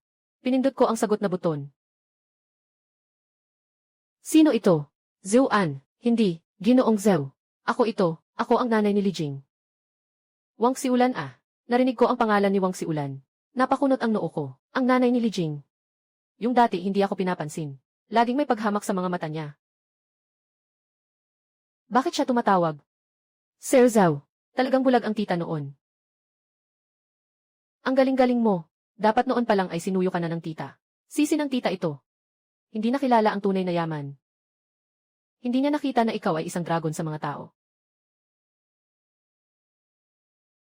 Puno ng pagsisisi ang kanyang boses. Parang gusto na siyang umiyak. Pero ni isang salita ay hindi ako naniniwala. Simula nang bumalik si Xiaojing. Ikinikulong niya ang sarili niya sa kwarto. Hindi na siya kumain buong araw. Sinabi niya sa akin ang lahat ng nangyari. Kasalanan niya kasi hindi pa siya mature. Mainitin ang ulo niya. Kaya niya napalampas ang isang mabuting lalaki na katulad mo. Ngayon, nagsisisi na siya ng sobra. Araw-araw siyang umiiyak sa bahay. Sinasabi niyang pasensya na sayo.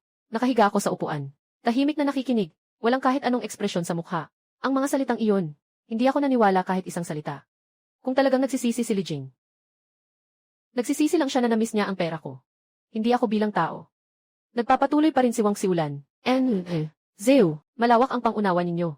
Huwag niyo nang patulan ang batang iyon. Matagal din kayong nagkasama. May batayan ng damdamin. Tingnan mo. Maaari bang bigyan siya ng isa pang pagkakataon? Nawala lang siya sa tamang isip. Basta't isang salita mo. Bukas ay ipapadala ko siya sa inyo. Para humingi ng tawad sa mga tito at tita.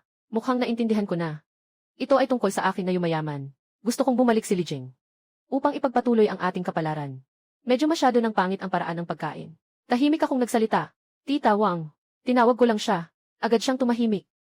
Tapos na kami ni Li Jing. Nawala na. Hindi kami pareho ng landas. Mula ngayon, huwag mo nang tawagan patungkol dito. Kalma ang tono ko. Pero ang ibig sabihin ay pagtanggi. Malinaw at tiyak. Ilang segundo ring natahimik ang kabilang linya ng telepono. Biglang nag-iba ang tono ni Wang Xiulan. Hindi na siya kasing pa-impress tulad kanina. Ngayon ay may halong moral na panggigipit. Zhou An, paano mo nagawang maging ganito ka walang puso? Si Xiaojing, dahil sa iyo, umiyak ng buong gabi. Hindi dapat kalimutan ang mga lumang kaibigan kapag umunlad na. Huwag kalimutan ang mga dati. Sa ginagawa mo, maayos ba ang iyong konsensya? Nakangiti ako. Maayos ba ang aking konsensya? Walang dahilan para mag-alala ka. Kung wala ng ibang bagay, binaba ko na. Hindi ko hinintay matapos siya magsalita. Diretso kong pinutol ang tawag. Tumunog ang telepono ng tuot na abala. Tahimik na ang mundo. Inihagis ko ang telepono sa mesa. Narinig ng nanay ko ang karamihan. Lumapit siya at tinanong ako. Siya ang nanay ni Xiaojing. Tumango ako. Humagulgol ang nanay ko. Kung alam ko lang ito noon. Bakit pa ako nagdesisyon noon? Itong pamilyang ito, sobrang makatotohanan. Umungol ang tatay ko. Anong realidad? Yan ang pagiging makasarili. Noong una, minamaliit nila ang pamilya natin. Ngayon, nakita nilang umasenso ang anak ko. Gusto na namang makisama. Hindi pwede. Anak, tama ang ginawa mo. Hindi dapat pansinin ang ganitong tao. Nakuha ko ang suporta ng tatay ko. Ang saya-saya ko sa puso ko. Ang panliligalig ng pamilya ni Li Jing ay simula pa lang iyon.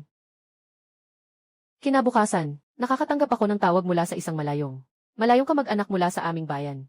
Isa siyang pinsan ng tatay ko. Noon sa probinsya namin, mahina ang ugnayan ng dalawang pamilya namin. Kahit sa mga pista at okasyon, bihira kaming magkita. Pagka-connect ng tawag, sobrang masigla agad si pinsan ng tatay ko. Ikaw ba ang pamangkin ni Zuan? Ako ang ikatlong pinsan ng tatay mo. Ay naku, narinig ko na yumaman ka sa Beijing. Ang galing mo naman. Talagang pinasikat mo ang ating pamilya Zhang. Una, puro papuri ang binigay. Tapos, biglang nagbago ang usapan. Iyon nga, pamangkin. Tingnan mo. Ang kapatid mo, na anak ko. Si Xiao Jun. Ngayong taon siya graduate ng high school.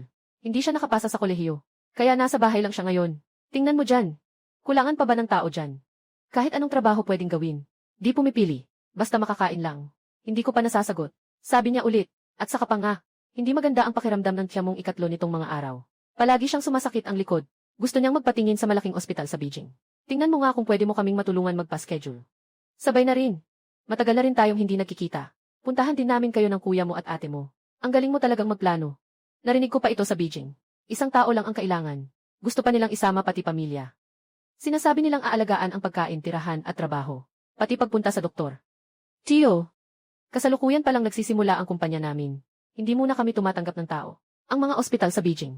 Mahirap din magpa-schedule. Baka hindi ako makatulong. Maayos kong tinanggihan. Sino ang mag-aakala? Mas makapal pa ang mukha ni Uncle kaysa sa pader ng syudad. Uy, pamangkin. Hindi dapat ganyan ang pagsasalita mo. Pamilya naman tayong lahat. Hindi ba dapat lang na magtulungan tayo? Ikaw na ngayon ang malaking boss. Ang dami mong tao sa ilalim mo. Isang dagdag, hindi naman sobra. Isang bawas, hindi rin kulang. Hayaan mo na lang ang kapatid mo na magbantay ng pinto para sa'yo. Pwede rin namang magwalis-walis siya dyan. Tungkol sa pagpapagamot, alam ko na may mga koneksyon ang mga boss nyo. Kahit sino lang ang tawagan mo, ayos na yan. Huwag mong kalimutan. Ang mga mahihirap nating kamag-anak. Ulit na naman. Huwag kalimutan ang pinagmulan. Parang mayaman na ako. May obligasyon. Natuparin ang lahat ng kanilang kahilingan. Ang aking kayamanan ay naging kayamanan nila. Kung hindi ako magbibigay, ako raw ay mayaman ngunit walang puso. At nakakalimot sa pinagmulan. Napangiti ako ng mapait sa loob. Huminga ako ng malalim, sa telepono, at sinabi ng malinaw, Tio, ulit ko, dito sa akin, hindi kami kulang ng tao. Sa ospital, wala rin akong kakilala. Kung gusto mong magpunta sa Beijing para maglibot, malugod kitang tatanggapin. Pero, kung gusto mong ako ang maghanap ng trabaho, o magpaayos ng gamutan, hindi pwede. Naririnig ito ng mga magulang ko sa tabi. Mukhang masama ang pakiramdam niya. Mababait silang lahat. Malalapit sa damdamin. Pagkatapos marinig ang sinabi ng kamag-anak, talagang masama ang loob nila. Anak, paano kaya? Kung subukan na lang natin na papuntahin ang anak niya dito. Pagkatapos ng lahat, pinsan mo siya. Maraming beses na. Ngayon tinulungan ko si Tio 3. Bukas si Tio 4 naman. Si Tia 5. Lahat sila ay lalapit. Ano kaya ang mangyayari sa pamilya natin? Magiging parang walang katapusang hukay ito. Walang halaga na makakapuno dito. Makakapag-ayos ito ng maraming problema. Ngunit gayon din, makakalikha ito ng mas maraming problema. Mula ngayon, kailangan nating matutunan ang isang bagay. Alam ko, tungkol sa digmaan sa kayamanang ito. Iyan ang, kakatapos lang magsimula, nang matapos ko ang tawag kay Tito. Akala ko tapos na ang lahat. Napaka-inosente ko. Maling-mali ang pagkakakilala ko sa ilan. Sa kanilang pagnanasa sa yaman, at kapal ng mukha, isang hapon 3 araw mula ngayon, isang luma at sirang pampasaherong bus, ay huminto sa dulo ng eskinita. 3 tao ang bumaba mula sa sasakyan. Isang itim at payat na lalaking nasa gitnang gulang. Isang babaeng nasa gitnang gulang na puno ng pag-aalala. At isang lalaking may kulay dilaw na buhok, na nakasuot ng bell-bottom na pantalon. Ang batang lalaki na may sigarilyo sa bibig, ay walang iba kundi ang pamilya ng ikatlong tiyuhin ko. May dala-dala silang malalaki at maliliit na bag, na puno ng mga kumot at mga lokal na produkto. Hindi sila mukhang mga turista. Parang dumayo sila para makitira. Diretso silang pumunta sa bakuran ko. Nang makita nila ang engranding gate, at bagong-bagong mga tail na salamin. Napako ang mga mata. Kuya! Pagpasok ni Tio San, sumigaw siya ng malakas. Yung init ng pagtanggap, parang tayo. Matagal nang nawawalang kapatid na lalaki pala. Ang mga magulang ko ay nasa bakuran at nag-aayos ng gulay. Nang marinig nila ang ingay, napatigil sila. Bunso, kayo. Bakit kayo nandito? Bakit hindi kayo nagpasabi muna? Ay naku, sister-in-law. Hindi ba't iniisip ko na bigyan kayo ng sorpresa? At saka, pamilya naman tayo. Kailangan bang magpaalam pa kapag pumunta sa bahay ng sariling pamangkin? Ang anak niya, si Zhang Xiaojun, ay pamangkin ko. Nasa bakuran siya, tinitingnan ang paligid. Punong-puno ng kasakiman at inggit ang kanyang mga mata. Lumapit siya sa bagong bili kong bisikleta. Sinipa niya ito. Ayos tong bisikleta mo ah. Gawa ng Yongju. Pahiram naman ng 2 araw. Hindi ito Yongju. Phoenix 2. At saka, hindi ko pinapahiram. Ang pagdating ko, nagpabago sa atmosfera ng bakuran. Biglang naging malamig. Ay naku, pamangkin. Sa wakas nakita rin kita. Tingnan mo, ikaw na ang malaking boss ngayon. Iba talaga ang dating. Tio, may kailangan ba kayo dito sa Beijing? Hindi ba't para lang makita kayo? Kasabay pa, para magpatingin ang tiyahin mo dito sa Beijing. At para humanap ng trabaho para sa pinsan mo. Ulit-ulitin niya ang mga sinabi niya sa telepono. Naiulit niya ulit ang mga paliwanag. Parang ang huling pagtanggi ko ay hindi talaga nangyari. Naroon ang tatay ko sa tabi. Ang mukha niya ay lalong naging masama. Isa siyang tapat na tao. Pero hindi siya tanga. Nakikita niya na ang pamilya ng Tiyuhinsan ay nakadikit na sa amin. Nahihirapan ang nanay ko. Hinila niya ang dulo ng damit ko. At mahina ang sabi, "Anak, baka pwede muna silang manatili. Malayo ang kanilang pagdating. Hindi naman pwedeng paalisin sila." Ganito ang kabutihan ng mga nakatatanda. Ito rin ang kanilang kahinaan. Narinig ni Tito San. Agad siyang sumunod. Ikaw pa rin ang matalino, ate. Hindi kami mapili. Basta may kwarto lang na matutuluyan. Hindi rin kami mapili sa pagkain. Sapat na ang may makakain kahit simpleng lugaw lang. Sabi niya, nagsimula na siyang magplano kung aling kwarto ang titirhan. Ang pinsan kong si Zhang Xiaojun ay diretso na. Tatay, doon na lang ako sa kwarto na iyon. Maluwag ang kwarto doon. Tinitingnan ko ang buong pamilya nila, na may natural na pangit at masamang ugali. Ang huling hibla ng pagmamahal ko, ay tuluyan nang nawala. Iyan ang kwarto na tinitirhan ko ngayon. Lumapit ako sa kanila. Bawat salita, ay malinaw kong sinabi. CJ, agad na natuwa ang pamilya ni Santangshu. May isang tahanan sa dulo ng eskinita. 15 yuan isang araw, kasama na ang 2 pagkain. Gaano katagal nyo gustong manatili? Ako na ang bahala sa bayad. Ang hangin sa bakuran. Biglang nanigas. Natutuyo ang ngiti sa mukha ni Tio San. Pamangkin, ikaw, ano ba ang ibig mong sabihin nito? Pinapunta mo kami sa pansamantalang tirahan. Maliit lang ang bahay namin. Hindi kayang tumira ng ganitong karaming tao. At saka, ito ay isang construction site. Magulo at hindi rin ligtas. Walang butas ang aking dahilan. Ngunit sino man ay makakarinig ng paglayo at pagtanggi sa loob. Si Tita San ang unang sumabog. Umupo siya sa lupa ng bigla. Nagsimula siyang humampas sa hita habang umiiyak. Walang katarungan talaga. Yumaong pamangkin ay yumaman.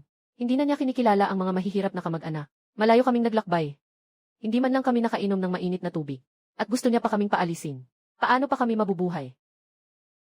Nahihiya siya. Sumugod din si Zhang Xiaojun. Zuan, huwag ka namang sobra. Tatay ko ang tunay mong tiyuhin. Pinapastay mo kami sa hostel. Tao ka pa ba? Ako ang sobra. Wala man lang kayong paalam, basta na lang kayong pumunta dito. Gusto niyong libre kayong kumain at tumira sa bahay ko. Gusto niyong ako pa ang maghanap ng trabaho para sa inyo. Pati pagpapagamot sa nanay mo. Sino ba talaga ang sobra dito? Sasabihin ko na ulit ito sa inyo, huling beses na. Ang dormitoryo. Ako ang namamahala. Trabaho, wala. Magpatingin, magparehistro at maghintay. Kung pumayag ka, pumunta na ngayon. Kung ayaw mo, nandito ang pintuan. Nagalit si Tayong na parang nanginginig ang buong katawan. Hindi niya inasahan. Nawala akong kahit kaunting awa. Ate, tingnan mo. Tingnan mo ang mabuting anak na pinalaki mo. Gusto na niyang iwanan ang kanyang pamilya. Sa isang panig ay ang kanyang tunay na kapatid na may dugo. Isang anak na nagbibigay sa kanya ng paggalang at takot. Nasa gitna siya ng dilema. Sa oras na ito, isang tao na, hindi ko inaasahan, ang nagsalita. Kapatid na bunso, sabi ng anak ko, iyan ang ibig naming sabihin. Mas mabuti pang magpunta kayo sa pansamantalang tirahan. Ang pera sa bahay, ay pinaghirapan ng anak ko. Hindi ito basta-basta napupunta sa amin. Hindi namin kayo matutulungan. Tinitingnan ko siya ng nagulat. Ito ang mabait at mahina. Ang ina na laging pinapahalagahan ang pagkakasundo ba iyon. Nagbago siya. Dahil sa kayamanang ito, nakita niya ang kasamaan ng tao. At natutunan din niya kung paano protektahan ang kanyang pamilya. Ang kanilang pinakamalaking sandigan ay ang kahinaan ng puso ng aking mga magulang. Ngayon, wala na rin ang tanging sandigan nila. Nandito pa rin sila. Wala nang silbi. CJ. Kayo, Pamilya Zhou. Kung gusto nyo, tayo na ang umalis. Anong klaseng basura yan? Ano ngayon kung may kaunting pera ka lang? Darating din ang araw na iiyak ka. Habang pinapanood ko silang umalis ng kahiyahiya, wala akong naramdamang kahit ano sa puso ko. Alam ko simula ngayong araw. Ako at ang mga tinatawag na kamag-anak na ito ay tuluyan ng nagkasiraan. Pero hindi ako nagsisisi. May mga laso na kailangang putulin. Kung hindi, unti-unti nitong lulunurin ang iyong malusog na katawan. Simula ngayon, ang pamilyang ito ay lalong gaganda. Napatalsik ang pamilya ni Tio San lang. Tahimik na ang bakuran. Ngunit alam kong hindi dito matatapos ang problema. 2525-3573030. Tama nga, kinabukasan. Mas malaking problema ang dumating. Ang pangunahing tauhan ngayon ay si Li Jing. Ang 3 tao ay may galit na anyo, na parang nag-aakusa. Si Zhao An, wala kang konsensya, ikaw talagang walang utang na loob. Anong ginawa mo sa anak kong babae? Kagabi, pag-uwi niya galing sa inyo. Parang nawala siya sa sarili. Ngayong umaga, nahuli namin siyang naghiwa ng pulso sa banyo. Kung hindi namin siya agad nakita, wala na sana siya, wala na ang tao. Kailangan mong magbigay ng paliwanag sa pamilya namin. Sa sigaw niyang iyon, malakas ang boses niya. Kalahati ng mga tao sa kalsada ay lumabas dahil sa sigaw niya. Narinig ng mga magulang ko at lumabas sila ng bahay. Nakita nila ang nangyayari. Namumutla na siya. Pumutol ng pulso. Si Li Jing ay magpapakamatay sa pagputol ng pulso. Hindi ako naniniwala. Batay sa pagkakakilala ko sa kanya, mas mahalaga sa kanya ang buhay niya kaysa kanino man. Isa lang itong panibagong palabas. Sa kaliwang pulso. Nakabalot ng isang piraso ng tela. Mukhang totoo nga ito. Itong babae, hindi ba siya yung kasintahan ni Zouan? Naging malaking gulo pa nga ito. Narinig ko, yumaman si Zouan. At iniwan siya. Ang mga lalaki talaga. Pag may pera, agad masama. Sa isang iglap, pumabor sa mahihina. Li Jianjun. Ama ni Li Jing. Isang karaniwang mukhang. Mahinahong kalagitnaang edad na lalaki. Ngayon ay nakasimangot. At sinabi sa akin na parang naghahatol. Zouan. 5 taon nang kausap ni Xiao Jing mo. Ibinigay niya ang pinakamagandang kabataan ng isang dalaga. Sa'yo, ngayon na ikaw ay matagumpay na. Gusto mo na lang siyang itaboy. Walang ganong katarungan sa mundo. Kailangang bigyan mo kami ng paliwanag ngayon. Humingi ka ng tawad sa anak ko. At pakasalan mo siya. O kaya naman bayaran mo. Ang kabayaran sa nasayang na kabataan ng anak ko. At sa pinsalang emosyonal. 500,000. Ni 1 sentimo hindi pwedeng bawasan. Lumabas na ang tunay na motibo mo. Lahat ng naunang paghahanda ay para lang sa huling 500,000 na ito. Pinapanood ko ang 3 nilang pamilya na umaarte. Bigla akong natawa. O, 500,000. Bakit hindi nyo isipin? Kung magkano na ang nagastos ko sa kanya. Isang buwang sahod ko. Karamihan ng pera ko, ginastos ko sa pagbili ng damit at makeup para sa kanya. Tuwing may okasyon, palaging may regalo akong binibigay sa inyong mag-asawa. Kailan ba naging mas mababa sa 300 yuan ang regalo ko? Yung 30,000 ipon ko. Dati, inihanda ko iyon bilang dote. Ngayon, kayo pa ang humihingi sa akin ng 500,000. Ano, gawa ba sa pader ng lungsod ang mga mukha ninyo? Bawat salita ko, tagos sa puso. Ikaw, nagsasalita ka ng kalokohan. Ang anak namin na si Jing ay kasama mo. Siya ang nalugi. Isang mahirap na bata. Kung hindi dahil kay Jing. Sino ang magmamalasakit sa'yo? Ngayon mayaman ka na. Lahat ng ito ay dahil kay Jing. Swerte. Kailangan mong magbayad ng ganitong lohika ng magnanakaw. Talagang nakakabighani. Uminit ang ulo ko. Wala na akong gana makipagtalo sa kanya. Nakababa pa rin siya. At bahagyang nanginginig ang katawan. Parang isang kunehong natakot. Ang galing niyang umarte. Iniabot ko ang kamay ko.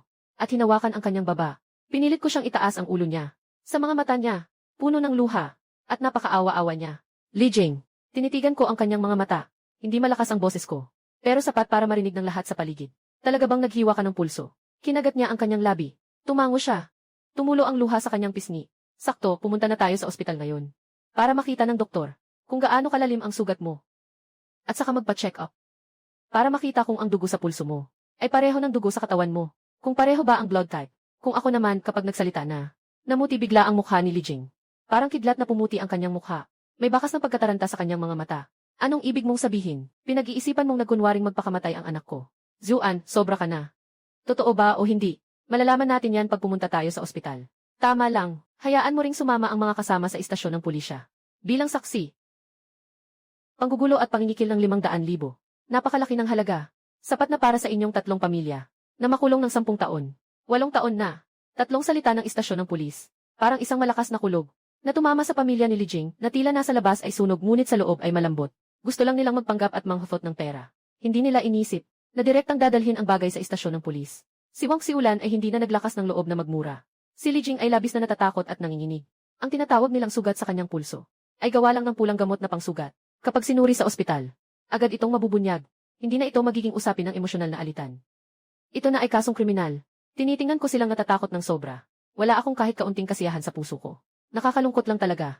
Para sa pera, pwedeng mawala ng dangal ang tao. Tara na. Huwag mo na akong palabasin dito. Hindi ako manunood. Dahil sa mga panahong maganda tayo sa isa't isa, hindi ako tatawag ng pulis ngayon. Pero kung maulit pa ito, panagutan niyo ang magiging bunga. Ang pamilya ni Li Jing, hindi na naglakas loob magsalita kahit ano. Sa ilalim ng mapanuring tingin ng mga kapitbahay, nagmadaling umalis, mas kahiyahiya pa kaysa sa pamilya ni Tio sa noong nakaraan. Sa wakas natapos din ang kaguluhan. Tumingin ako sa kanilang likuran.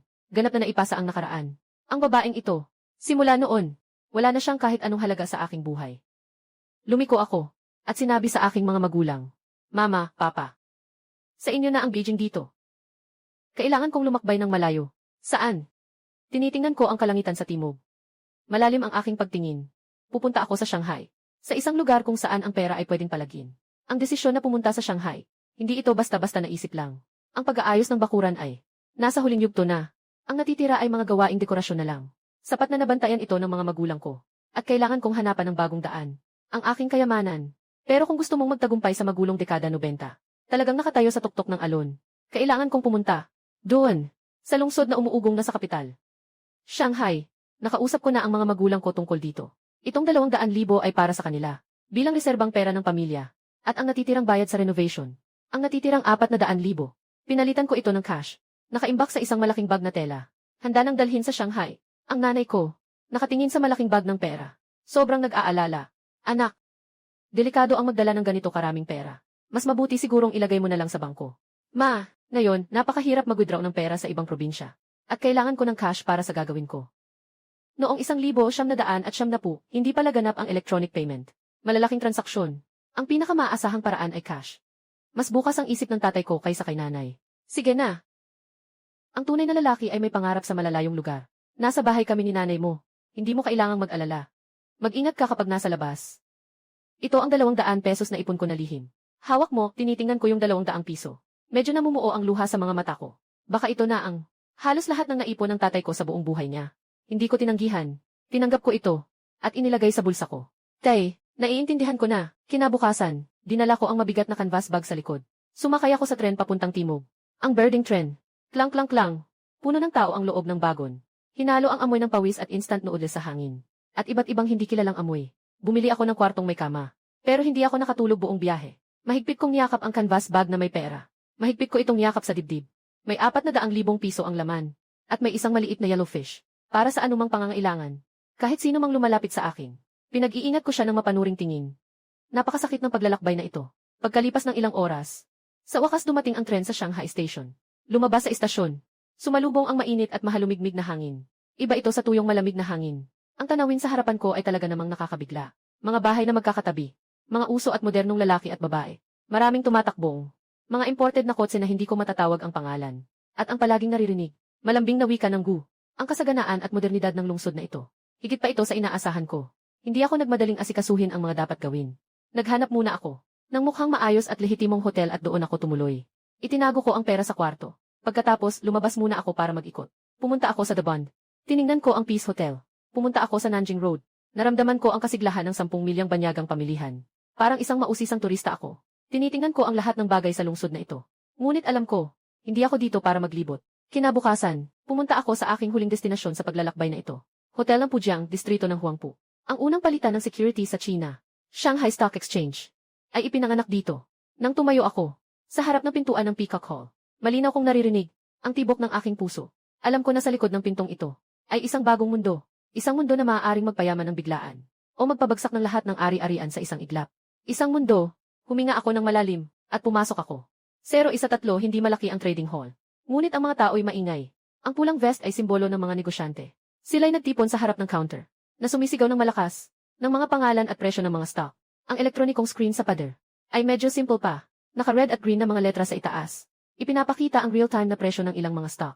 Yuyuan Mall, Yanshong Industrial, Vacuum Electronics, Philo Audio, Laoba Stock. Tinitingnan ko ang mga pamilyar na pangalan na ito. Nagsimula nang umusbong ang dugo sa aking buong katawan. Ito ang magiging larangan ko sa hinaharap. Puno ng iba't ibang tao ang bulwagan. May mga nakasuot ng suit na mukhang mga opisyal. May mga nagdadala ng basket ng gulay. Mga tita na bagong bili ng mga gulay at dumadaan. Karamihan ay mga ordinaryong tao tulad ko, na nalilito at sabik. Sinasalansan ang kanilang mga ipon sa isang buhay. Lahat ay inilagay sa hindi nakikitang, hindi mahawakan na merkado. Pusta sa isang hindi tiyak na kinabukasan. Iba ako sa kanila. Hindi ako nandito para tumaya. Nandito ako para mag-ani, dahil alam ko ang hinaharap. Humanap ako ng isang sulok at tahimik na nagmasid. Nakita ko ang isang matandang babae, na umiiyak habang ibinibenta ang hawak niyang stock certificate, dahil bumagsak ang binili niyang vacuum electronics. Nakita ko rin ang isang binata, na tumalon sa saya, dahil tumaas ang binili niyang Yanzhong Industries. Ang saya at lungkot ay araw-araw na nagaganap dito. Hindi ako agad kumilos. Naghihintay ako ng isang pagkakataon. Isang pagkakataon na mapapansin ako agad. Nasa trading floor ako. Ng isang buong araw. Hanggang sa magsara ang merkado. Pag-uwi ko sa hotel sa gabi. Hindi nanood ng DC. At hindi rin nagbasa. Naglatag ako ng mapa ng Shanghai. Sa papel, ang tunay na yaman na humampas sa buong bansa ay hindi nagsimula sa Shanghai, kundi mula sa timog. Sa isang maliit na puok ng mangingisda na tinatawag na Shenzhen. Noong 1972, mag-aalok ang Shenzhen ng isang bagay na tinatawag na Stock Subscription Test Group Form. Sa hinaharap, tatawagin itong Subscription Certificate. Iyon ang tunay na negosyong may malaking tubo. At ngayon, mahigit 1 taon pa, bago dumating ang bagyong iyon. Kailangan kong sa panahong ito, makumpleto ang pag-ipon ng orihinal na kapital. Gumuhit ako gamit ang panulat sa papel ng isang bilog sa Shanghai Stock Exchange. Sa loob nito, at sa papel, ang unang demon stock na naaalala ko ay ang Yuyuan Mall. Malinaw kong naaalala na ang stock na ito ay noong simula ng 1,972 dahil lang sa isang magandang balita. Sa loob lang ng ilang buwan, mula 100 pesos biglang tumaas hanggang 1,000 pesos. Nang 100 beses ang itinaas, 200 ng 100 beses ang itinaas. Pero ngayon, ang presyo nito ay 320 pesos. At patuloy pang bumababa. Lahat ng tao iniisip na tapos na siya. Pero alam ko, ito ang huling dilim bago ang bukang liwayway. Dumating na ang aking pagkakataon.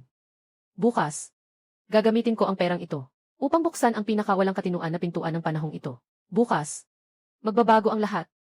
Ang dakilang panahon na ito ay nagsisimula pa lamang. At ako ay handa na. Kinabukasan ng umaga, muli akong pumunta sa Pujiang Hotel sa distrito ng Huangpu. Sa pagkakataong ito, hindi na ako isang tagamasid. Nakasalansan ako ng bag na puno ng pera. Diretsong pumunta sa gilid ng bulwagan. Sa counter ng kumpanya ng securities. Sa likod ng counter, nakaupo ang isang binatang nakasalamin, na mukhang matalino. Sa badge sa dibdib niya nakasulat, tagapamahala ng kliyente. Zhao Hai. Ipinatong ko ang canvas bag sa counter, na may malamyos na tunog. Tumingala si Zhao Hai. Iniayos ang kanyang salamin. Tinitingnan ako. Isang karaniwang binatang tagahilaga. May bitbit na simpleng canvas bag. Nasa kanyang mga mata, ang kaunting profesional na pag-iingat. May maitutulong ba ako sa inyo? Gusto kong magbukas ng account. Bumili ng mga stock. Tumango si Zhao Hai. Kumuha ng ilang mga form. May dala ka bang busy? Kailangan ng 100 piso na deposito para magbukas ng account. Kinuha ko ang aking V. Saka ako kumuha ng 100 piso mula sa bulsa ko. Pinunan ko ang form. Matapos ang proseso, tapos na. Binigyan ako ni Zhao Hai ng trading account. Ito ang inyong trading account. Anong stock ang balak ninyong bilhin? Gaano karami? Itinuro ko ang electronic screen sa pader. Yuyuan Mall. Nagtaka si Zhao Hai saglit. Yuyuan Mall. Kaibigan, itong stock na ito, kamakailan lang ay bumagsak ng husto ah. Sa palitan, tinatawag nila itong gilingan ng karne. Maraming mga matagal ng mamumuhunan ang nalugi dito. Sigurado ka bang bibilhin ito? Siyempre, siya ay nagmamalasakit sa pagpaalala sa akin. Sigurado ako. Gaano karami ang balak mong bilhin? Binuksan ko ang zipper ng canvas bag. Ipinakita ang maayos na, nakaayos na, mga bundle ng pulang salapi. Sa ilalim ng ilaw, may kakaibang epekto. Biglang lumaki ang mga mata ni Zhao Hai. Ang ilang mga katrabaho niya sa tabi ay sumilip din, na may mukha ng hindi makapaniwala. Ang buong counter ay nahulog sa isang kakaibang katahimikan. Sabi ko ng kalmado, narito ang 400,000. Bibiliin ko lahat sa Yuyuan Mall. Ayon sa kasalukuyang presyo sa merkado. Bumili ng kung gaano karami. Bumili ng buong halaga. Lahat ng pera. Bumili na. Nanginginig ang boses ni Zhao Hai. Sa trabaho niya sa securities, marami na siyang nakitang mayayamang kliyente. Pero tulad ko, na may dalang isang sako ng pera, na buong puhunan bumili ng isang basura na stock, isang walang takot. Ito ang unang beses niyang makita. Akala niya sigurado akong baliw. Kapatid, kayo, pakiusap pag-isipan niyo pa. May panganib ang merkado ng mga stock. Mag-ingat sa pamumuhunan. Kung ilalagay mo ang 400,000 na ito lahat, maaaring wala kang makitang kahit anong resulta. Walang dapat pag-isipan. Bumili ka na ng Yuyuan Mall. Ngayon na agad. Ang tono ko, hindi mapag-aalinlanganan. Tumingin si Zhao Hai sa akin ng matatag. Alam niyang hindi niya ako mapapaniwala. Nagsalunok siya. Supervisor, halika dito. Nang dumating ang supervisor, nakita niya ang pera sa bag ko. Mukha rin siyang nagulat. Muli niyang kinumpirma sa akin. Kasamahan, pakikumpirma. Ibili ng lahat sa Yuyuan Mall. Pagkatapos kong kumpirmahin, napabuntong hininga siya. CJ. Ang kagustuhan ng kliyente. Kailangan nating igalang. Siya mismo ang namamahala. Pinamumunuan si Zhao Hai at ang dalawang iba pang tauhan. Sinimulan nilang bilangin ang aking pera. 400,000 cash. Hindi ito maliit na halaga. Sila tatlo, gumamit ng makina ng pera ng kalahating oras. Lahat ng tao sa trading hall ay napansin ang ingay mula sa amin. Tinitingnan nila ang bundok ng pera at tiningnan ang presyo sa screen ng stock ng Yuyuan Mall na napakapangit. Sino ang may katangahan na mag-aaksaya ng 400,000? Siguro pera ng gobyerno yan mula sa isang ahensya. Gusto lang kumita ng malaki. Pero naipit sa problema. Ngayon ayos na. Maghanda ng tumalon sa gusali. Iba't ibang usapan. Naabot sa aking mga tainga. Hindi ko pinapansin. Tahimik lang akong nakatingin sa screen. Ipinapakita doon. Yuyuan Mall. 315 yuan. Nabilang na ang pera. Naisagawa na rin ang mga proseso. Isang makapal na tumpok ng stock certificate ang ibinigay sa akin ni Zhao Hai. Ginoong Zhao. Tapos na po ang mga proseso. Bumili po kayo ng kabuang 1,269 na shares ng Yuyuan Mall. Ito po ang inyong katibayan ng pagmamay-ari. Pakisuyo pong ingatan ito. Para sa iba, ang mga papel na ito. Maaaring agad lang maging basurang papel. 200000570. Ngunit sa aking paningin, sila ang tiket patungo sa kalayaan sa yaman. Tumango ako kay Zhao Hai. Salamat, pagkatapos sabihin ito. Isinakay ko ang kalahating walang laman na canvas bag. Lumiko ako. Sa likod ko ay walang katapusang mga tingin na parang tanga. At isang manager ng kliyente na nanginginig ang ulo at humihikbi. Lumabas ako sa Pujiang Hotel. Nakaload na ang bala. Naghihintay sa tunog ng putok na iyanig sa buong Shanghai Bun. Pagkatapos bumili ng stocks, buwan-araw. Pagkatapos bumili ng stocks, biglang naging mahaba ang mga araw. Hindi ako agad bumalik sa Beijing. Nanatili ako sa Shanghai para mauna kong maramdaman ang pulso ng merkado. Araw-araw ng umaga, pumupunta ako sa bulwagan ng palitan. Pero hindi na ako pumupunta sa counter. Naghahanap lang ako ng sulok, na tahimik na maupuan, parang isang nag-iisang manunood. Ang presyo ng mga stock ng Yuan Mall ay parang isang patay na lawa. Kahit na, matapos kong bumili, bumagsak pa ito ng kaunti sa loob ng ilang araw. At bumaba sa 300 piso. Ito ay nagbigay sa akin ng hindi gaanong magandang reputasyon sa palitan. Maraming tao ang nakakakilala sa akin. Bilang ang tanga mula sa Hilaga na bumili ng yuan sa halagang 400. Habang sila ay dumadaan sa aking tabi, tumingin sila ng may awa. May ilang tao, pati sa harap ko, ay nagtuturo-turo. Tingnan mo, siya nga yun. Yung bobo na nabiktima. 40,000 nga. Bakit hindi ka bumili ng kahit ano? Kailangan talaga niyang bumili sa yuan. Ngayon ay ayos na. Nawalan na kami ng ilang libong yuan. Tuwing makikita si Zhao Hai, lagi siyang nag-aatubili. Malamang gusto niyang payuhan ako na magbawas na ng pagkalugi. Pero hindi niya alam kung paano magsimula. Nararamdaman ko ang kanyang pagdurusa sa loob. Tungkol sa lahat ng ito, wala akong pakialam. Ang puso ko ay parang isang patay na lawa, walang alon. Alam ko na ito ay katahimikan bago ang bagyo. Ang dilim bago ang bukang liwayway ay palaging pinakamatindi. Maliban sa pagpunta sa palitan, ginugol ko ang karamihan ng oras ko sa mga aklatan sa Shanghai. Nagsaliksik ako ng maraming impormasyon tungkol sa urban planning ng Shanghai at sa mga pulisiya sa pag-unlad ng pudong at iba't ibang mga pahayagang pang-ekonomiya. Pinapatunayan ko ang mga alaala sa aking isipan at naghahanap din ng mga bagong oportunidad. Alam ko na hindi pwedeng umasa lang sa alaala para magtagal. Kailangan kong tunay na maunawaan ang panahong ito para magampanan ko ito. Sa hapon na ito, nasa malapit sa palitan ng pera ako. Kumakain ng noodles sa maliit na karinderya. Maliit lang ang karinderya, pero maganda ang negosyo. Maraming mga nasa palitan na may pulang kamiseta at mga investor. Gusto nilang dito mag-lunch. Kakakain ko lang. Ang usapan sa isang mesa sa tabi. Nakuha ang aking pansin. Ang nagsasalita ay isang binata. Parang nasa 20s na. Naka-spectacles. Maitim ang pananamit, ngunit sa kilay at noo, na may di mapigilang kaba. Sa harap niya, may nakaupo na isang middle-aged na lalaki. Maingay ang boses ng batang lalaki, mapait. Kuya Chen, anong sa tingin mo ang dapat kong gawin? Lahat ng pera namin para sa kasal. Inilagay ko na sa garden. Ngayon, bumagsak na ng ganito. Araw-araw, nag-aaway ang girlfriend ko. Kung hindi pa ako mag-stop loss, baka masira na ang kasal. Kiming matagal ko nang sinabi sa'yo. Yuan, masyadong malalim ang seke na ito. Sobrang delikado. Hindi naman dapat natin nilaro yun noon. Ngayon, magbenta na tayo. Makakabawi pa tayo ng konti. Kung hindi, talagang mawawala lahat. Pero, kapatid, Chen, inaral ko ang financial report ng Yuan. Walang problema sa fundamentals niya. Malaki ang netong yaman. Mababang din ang porsyento ng utang. At saka, nasa harap ito ng templo ng lungsod, na siyang pinakasentro sa Shanghai. Kuya Chen, gusto mong sabihin, na kapag naglabas ng dokumento para sa Puxi Development, ito ang magiging pinakamalaking benepisyaryo. Hindi dapat ganito kababa ang presyo ng stock. Tama ang dahilan. Pero hindi naman sumusunod ang stock market sa dahilan, kundi sa kwento. Ngayon, malinaw na gustong ibagsak ng mga nagmamanipula ang presyo. Ikaw, isang maliit na mamumuhunan. Kaya mo bang labanan ang mga nagmamanipula? Makinig ka sa payo ko. Tanggapin mo na ang pagkatalo. Ang batang ito na si Chen Qiming, ay medyo nagulat ako. Sa panahong puno ng spekulasyon. Katulad niya, na seryosong pinag-aaralan ang pundasyon ng kumpanya, ay napakabihira. At saka si Zhu, halos pareho ang kanyang paghusga sa akin.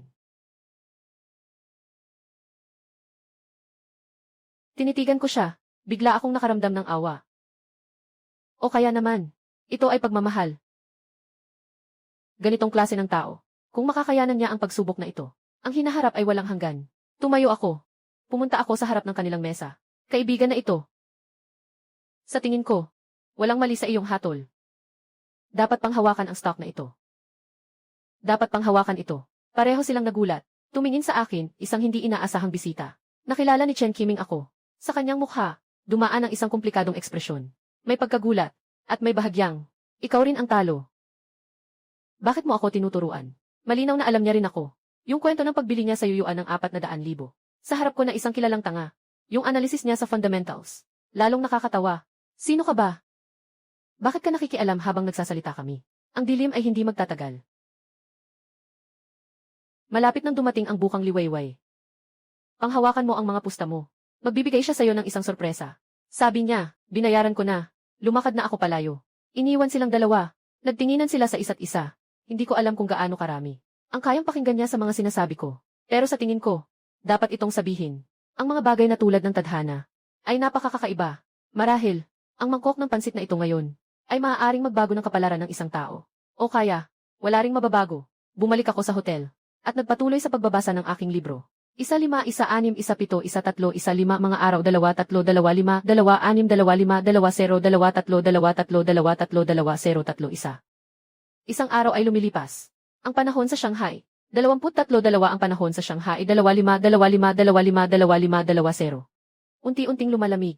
Sa palitan, ang mga biro tungkol sa Yuyuan Mall. Unti-unti nang hindi na binabanggit. Dahil, bumagsak na ito sa 250 piso. Tunay na naging isang patay na stock na walang interes ang lahat. Kahit ang may-ari ng hotel ay may pusong awa sa akin. Puno ng awa ang tingin niya. Lahat ay iniisip na ako'y tapos na. Ako lang ang nakakaalam. Malapit na ang oras ng desisyon. Isang araw sa Disyembre. Isang tila karaniwang araw. Pamahalaan ng lungsod ng Shanghai. Nagdaos ng isang press conference na nag-aproba sa Yuyuan Mall para sa pilot na pagbabago sa sistema ng pagbabahagi. Kasabay nito, inanunsyo ang malaking pamumuhunan para sa komersyal na lugar ng Chenghu ang Miao. Isasagawa ang kumpletong pag-upgrade at pagbabago. Pinakabagong balita, inanunsyo ng Shanghai Stock Exchange. Ang mga stock tulad ng Yuyuan Mall, simula ngayon ay ilalabas na sa pamilihan. Nang lumabas ang balitang ito, ang buong Shanghai ay nagulat. Tumaas na. Ang presyo ng stock ng Yuyuan Mall, agad na nag-react. Kumilos na. Kumilos na ang Yuyuan, mula sa 251 piso. Tumaas sa 260 piso. Sa loob ng bulwagan, biglang may maliit na sigaw ng pagtataka. Lahat ng mga mata ay nakatuon sa elektronikong screen na iyon. 280. 300. Parang rocket ang presyo ng stock. Sa isang di makapaniwalang anggulo, na mabilis na tumataas. Yung mga dati nang nagtatawa. Sa mga taong nagsasabi na ang Yuyuan ay basura. Lahat sila nagulat. Pinipisin nila ang mga mata nila. Hindi makapaniwala sa kanilang nakikita. Anong nangyayari? May magandang balita ba? Magmadali kang magtanong. Mabilis na nakakuha ng balita ang mga taong may kaalaman. Mula sa iba't ibang mga mapagkukunan. Tungkol sa desisyon ng pamahalaang lungsod na magpalabas ng bagong mga stock at renovate ang templo ng patron ng lungsod. Diyos ko, ito ay isang napakalaking benepisyo. Natapos na ang paglilinis ng mga nag-invest. Magsisimula na ang pag-akyat. Biglang naging baliw ang buong bulwagan. Parang lahat ay nabigyan ng enerhiya. Tumulak patungo sa trading counter. Bumili. Bilisan, bumili ng Yuyuan Mall. Gamitin mo lahat ng pera ko para bumili. Huwag magdikit-dikit. Huwag magpumilit. Ako ang nauna. Siksik ang tao. Minsan ay naging palabas na ang lahat. Si Zhao Hai at ang mga kasamahan niya. Abala na abala. Maraming nagbabayad. Parang nyebe na lumilipad sa kanila. Pero huli na. Sa loob lang ng ilang minuto. Nadagdagan ng lampas sa 350 pesos. At saka, patuloy na tumataas sa nakikitang bilis. Sa 380. Sa 450. Sa loob ng hall, lahat ng naririnig ko ay hingal na hingal. Kagagaling ko lang magbenta kahapon. Binenta ko ng 300 yuan. Nalugi ako ng 50,000 yuan. Sana nalaman ko lang earlier. Sana nakakuha pa ako ng isang araw. Nagsisisi ako. Walang pag-asa. Iba't ibang emosyon ang kumakalat sa gitna ng tao. At ako, ay nakaupo pa rin sa sulok na iyon. Parang isang taong hindi kasali sa nangyayari. Sa aking mukha, walang labis na saya, walang pagkasabi. Tanging isang kapayapaan na sa wakas ay dumating na. Lahat ng ito, ay inaasahan ko na. Ang tingin ko, ay tumago sa maingay na tao, at napunta sa harap ng counter. Nakita ko si Chen Keming. Nasa gitna rin siya ng tao. Pero hindi siya bumili. Hindi rin siya nagbenta. Tinutokso niya lang ang screen. Tinitingnan ang patuloy na tumatalo na pulang numero. Sa kanyang mukha, nakaimprenta ang pagkabigla. Saya, at pasasalamat na nakaligtas. Pagkatapos, para siyang naaalala ang isang bagay. Bigla siyang lumingon sa tao. Naghahanap sa paligid. Sa wakas, ang kanyang tingin, at ang aking tingin, ay nagtagpo sa hangin. Nagtaka siya. Pagkatapos, hinawi niya ang mga tao. Mahigpit na lumalapit sa akin. Umabot siya sa harap ko. Nangangatal ang labi niya. Matagal bago siya makapagsalita. Sa huli, nilingon niya ako. Taos ng malalim na pagyuko. Ginoo Zhao. Maraming salamat po. Kung hindi dahil sa inyo noong araw na iyon. Ako, sana ay pinutol ko na. Alam ko, ang aking mangkok ng noodles. Talagang binago ang kanyang kapalaran. Sabi ko lang ang dapat sabihin. Ikaw ang nagpanatili ng iyong puso. Tinitingnan niya ako. Kayo, paano ninyo nalaman? Paano ninyo nalaman na tataas talaga ang yuyuan? Puno ng paggalang at paghanga ang kanyang mga mata. Ngumiti ako. Hindi ako sumagot. Hindi ito ang katapusan. Ito ay isang simula. Ang magandang palabas ay nasa susunod. Tumunog ang kampana ng pagsasara. Ang presyo ng stock ng Yuyuan Mall sa huli ay nanatili sa 512 piso. Sa isang araw, ang public account ay double. Ang 400,000 ko, naging higit sa 800,000 sa loob lang ng isang araw. Nakuha ko na ang pera na pangbili sa buong bahay sa Beijing. Pero ito talaga ay simula pa lang. Alam ko, sa susunod na isang taon, ang stock na ito ay lilikha ng isang himala na hindi kayang isipin ng lahat. Maganda ang tanawin ng gabi sa Shanghai. Ito ang unang beses. Nakusang loob kong ginamit ito para tumawag. Tinawagan ko ang numero sa bahay. Mabilis na sumagot ang telepono. Halo? Sino yan? Anak. Kumusta ka dyan sa Shanghai? Sapat ba ang pera mo? Giniginaw ka ba? Sunod-sunod na pag-aalala. Ang nagpapainit sa puso ko. Nanay. Ayos lang ako. May sapat na pera. Nakakakuha ako ng pera dito. Magkano naman? Maingat na tanong ng nanay ko. Mga 10. Kita siguro ng mga 10,000. Sa kabilang linya, narinig ko ang paghinga ng nanay ko na parang nagulat. Anak. Sapat na, sapat na. Sapat na, sapat na. Hindi natin kailangang yumaman ng sobra. Ayusin lang ang lahat at maging ligtas. Kung kikita ka na, umuwi ka na agad. Hindi pa pwede si mama. Ang laban ko. Kaka-start pa lang. Alam ko na sa oras na ito. Nasa Beijing, nasa bahay. Sa maraming lugar, maraming mga mata ang nakatingin. Nanginginig dahil sa aking pag-angat. Pero hindi na ako apektado. Mula nang unang makamit ko ang yaman na ito. Nauunawaan ko na. Ako ay tatayo sa isang bagong antas. Isang antas na tanging mapapalingon lang sila.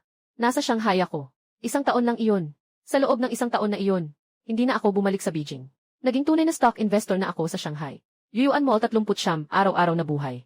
Ay ang stock exchange at ang hotel. 20 iyon lang. Ang presyo ng stock sa Yuyuan Mall. Parang sumakay sa roller coaster. Matapos ang mga unang karanasan, nagsimula itong mag-oscillate, mag-consolidate. Kahit na bahagyang bumaba, bawat pagbagsak, ay nagdudulot ng takot sa merkado. Saan mang bilang ng tao ang nagbenta at umalis. Pero hindi ako nagbenta kahit isang piraso. Ganon din si Chen Qiming. Siya ang nag-iisang kaibigan ko sa Shanghai. Palagi kaming nagsasama sa isang maliit na karinderya para kumain. Pinag-uusapan namin ang kalakaran. Tungkol sa akin, mula sa pagiging paggalang, naging buong pagtitiwala na siya sa akin. Gusto niyang maging guro ko. Ngumiti ako, sabi ko magkaibigan tayo. Kamag-anak sa laban. Sinabi ko sa kanya ang tungkol sa negosyo na binili ko sa Beijing. Gamit ang perang kinita sa stock market para bumili ng mga akwal na ari-arian. Ito ay tinatawag na risk hedging. Nagniningning ang kanyang mga mata habang nakikinig. Parang liwanag na dumaan sa isip. Nagawa namin ang isang kasunduan. Ang kita sa stock market. Hahatiin ng pantay. Siya ang bahala sa pagbabantay at operasyon. Ako naman ang bahala sa pagbibigay ng pangkalahatang direksyon. Ipinasa ko sa kanya ang kopya ng aking BE mula sa Shanghai. At ang aking account sa stocks. Lahat ay ibinigay ko sa kanya. Ito ay 100% tiwala. Si Chen Qiming ay labis na naantig at napaluha. Nangako siya sa langit na hindi niya ako bibigyan. Alam ko na hindi ako nagkamali sa pagpili. Maliban sa pag-invest sa stocks, may isa pa akong ginagawa. Pagbili ng mga lumang bahay. Mga lumang bahay sa Shanghai. Katulad ng si Heyuan sa Beijing. Noong panahong iyon, hindi ito masyadong pinapansin. Maraming tao ang gustong lumipat sa mga bagong apartment. Sa tingin ko, lahat sila ay naging tanga. Ang mga bahay na ito ay ang pag-ipon ng kasaysayan. Ito ay natatanging likhang sining. At higit pa rito, ito ay kayamanan na may halaga sa hinaharap. Gumamit ako ng 2 milyong. Nakuha mula sa unang alon ng pagtaas sa Yuyuan Mall. Sa French Concession, binili ko ang 3 lumang bahay na malalayong hiwalay. Bawat isa, may maganda nitong malaking hardin. Sa araw ng paglilipat ng titulo, tumingin ang ahente ng real estate sa akin. Parang nakakita siya ng isang kakaibang nilalang. Hindi siya makapaniwala. Bakit may tao nagagastos ng ganong kalaki? Bumili ng ganitong luma at hindi na uso na bahay. Wala akong ganang magpaliwanag. Hindi mo maipapaliwanag ang yelo sa mga insekto. Panahon. Patunay ng lahat. Nagsimula ng 1,972. Nagsimula ng 1,922,325. 2,525 ang presyo ng stock ng Yuyuan Mall. Matapos ang halos isang taon na katahimikan. Sa wakas ay narating na ang tunay na kasukdulan. Kasabay ng mas malinaw na patakaran sa pagdevelop ng pudong. Mas naging maliwanag na ang presyo ng kanyang stock. Nagsimula itong tumaas ng parang baliw. Patungo sa taas. 1,000, 2,000, 5,000, 8,000, lahat ng tao sa palitan. Ay nababaliw. Araw-araw nilang pinapanood. Ang linyang pataas na umaabot sa langit. Mula sa pagkabigla, hanggang sa pagkamangmang. At pagkatapos ay sa kawalang pag-asa. Dahil wala na silang hawak. Na mga pusta. Lahat ng mga pusta. Halos nasa amin ni Chen Keming. Kami na ang naging nangingibabaw sa merkado ng Shanghai. Isang misteryosong alamat. Walang nakakaalam kung sino tayo. Ang alam lang nila, may isang misteryosong pondo mula sa Hilaga na nagpasikat sa stock na ito sa Yuyuan Mall. Naganap ang isang himala nang umabot ang presyo ng stock sa 10,000 yuan. Tinawagan ko si Chen Keming. Pagbawi ng inventaryo. 2 salita lang ang sinabi ko. Walang pag-aalinlangan si Chen Keming. Mingzi, sa loob ng isang araw, lahat ng stocks ng Yuyuan Mall na hawak natin ay ibebenta. Kukunin natin ang pera at aalis. Mag-iwan ng isang kwento na magpapagulat sa buong China. Isang alamat na nakababahala. Si Chen Keming sa isang EA lounge ng bangko. Kuya Zuzao, tingnan mo ito. Kinukuha ko ang passbook. Yung mga numero sa itaas. Yung mga numero sa bakal, 1-0, 0-0. Pinagmasdan ko ng ilang ulit ang hitsura niya. 10 digit. 4,34 na milyon. Ito ang kalahati ng aking karapatan. Ibig sabihin, kumikita kami ng kabuang 8 bilyon at 600 milyon. Gamit ang puhunan na 40,000. Sa mahigit isang taon, tumaas ng 215 beses. Tinitingnan ko ang numerong iyon. Ngunit wala akong masyadong naramdaman. Parang isa lamang itong serye ng mga code. Ang perang ito. Gamitin mo muna, para magtayo ng isang kumpanya ng pamumuhunan. Pangalanan mo itong malayo. Pumunta sa Shenzhen. Mas malaking oportunidad ito kaysa sa Yuyuan. Nakarating ka na sa Shenzhen. Sundin mo ang aking mga utos. Gaano man karami ang makuha mo. Kunin mo lahat. Nabigla si Chen Keming. Hindi niya inasahan, hindi niya inakala, na ibibigay ko ang ganito kalaking pera. Sa kanya, sobrang dami nito. Inalog ko ang Amerikana ko. CJ, simulan na natin ang tunay nating panahon. Kuya, hindi kita bibigyan.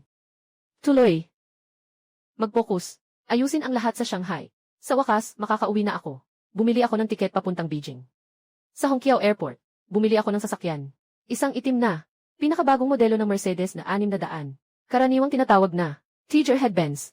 Nagawa ko na ang lahat ng papeles. Gumastos ako ng 1,600,000. Beijing. Bumalik na ako. Ang Teacherhead ay tumatakbo sa Jinghu Expressway. Maayos, tahimik, at ito ay ibang mundo kumpara sa lulan kong berdeng tren. Dalawang magkaibang mundo. Binuksan ko ang bintana ng sasakyan. Humahampas ang hangin sa aking mukha. Mahigit isang taon na, mula sa isang batang mahirap na may dalang 40,000 cash, na laging nag-aalala sa araw-araw. Naging isang mayamang tao na may halos 1 bilyon. Nakalmado at tiwala sa sarili. Ang mga pagkakataon sa buhay ay tila isang panaginip. Nang dumating ang sasakyan sa Beijing, ay gabi na. Hindi ako direktang umuwi. Pinatakbo ko ang sasakyan sa Xidan. Sa department store, nag-shopaholic ako. Para sa tatay ko, bumili ng pinakabagong leather jacket. Swatch na relo. Para sa nanay ko, bumili ng gintong kwintas. Balahibo ng Marten na coat. At iba't ibang pinakamataas na uri ng mga nutritional supplements. Mga mamahaling alak. Puno ang trunk at likurang upuan ng Mercedes. Sobrang puno. Ang pakiramdam ng paggastos ay talagang masaya pa rin. Pero wala na yung dati niyang mapaghiganting na kasiyahan. Mas nakararamdam na lang siya ng kapayapaan at kasiyahan. Pagbibigay ng pera sa pamilya. Ito ay isang natural na bagay. Nang pinapagalaw ko ang eleganteng itim na sasakyan, dahan-dahang pumasok sa pamilyar na kalye. Nang buong alley, lahat ay nag-aalab. Nagtatakbo ang mga bata sa likod ng sasakyan. Nakatayo ang mga matatanda sa harap ng bahay. Nakahabang mga liig para tumingin. Anong sasakyan ito ng kanino? Sobrang astig. Mercedes. Ito ay isang malaking Mercedes. Mahigit 1 milyong yata. Diyos ko, anong klaseng Diyos ito? Sa gitna ng maraming pagkabigla, pagsiselos, at inggit na mga tingin, inilapag ko ang sasakyan. Nakangiti at matatag sa harap ng pintuan ng aking bakuran. Ang aking bakuran, ganap nang nagbago. Yung dating sirang pintuan ng bakuran, pinalitan ng makapal na kahoy na pintuan. May 2 antigong parol na nakasabit sa pintuan. Sa harap ng pintuan, nakakatayo ang 2 nakanganga sa paghihintay. Sila ang mga magulang ko. Malinaw na narinig nila ang ingay sa labas. Kaya lumabas para tingnan. Nang bumukas ang pinto ng sasakyan, lumabas ako mula sa loob ng driver's cabin. Sila 2, ay nanlaki ang mga mata. Ang tabako sa kamay ng tatay ko ay nahulog sa lupa. Nakatakip ang bibig ng nanay ko. Puno ng hindi makapaniwala ang mga mata niya. Tatay, nanay. Nandito na ako. Mabuti na lang at nakabalik ka. Nanginginig ang katawan ng nanay ko. Puno ng luha ang mga mata ng tatay ko. Basa na rin. 1 taon nang hindi nagkita. Lahat sila ay tumanda na ng kaunti. Ngunit maganda ang kanilang kalagayan. Pinapalo ng nanay ko ang likod ko. Na walang tigil sa pagsasalita. Ang mga kapitbahay sa paligid ay lahat din lumapit. Nang makita nilang ako ang nagmamaneho, halos mapalupot ang panga nila sa lupa. Si Zhao An iyon.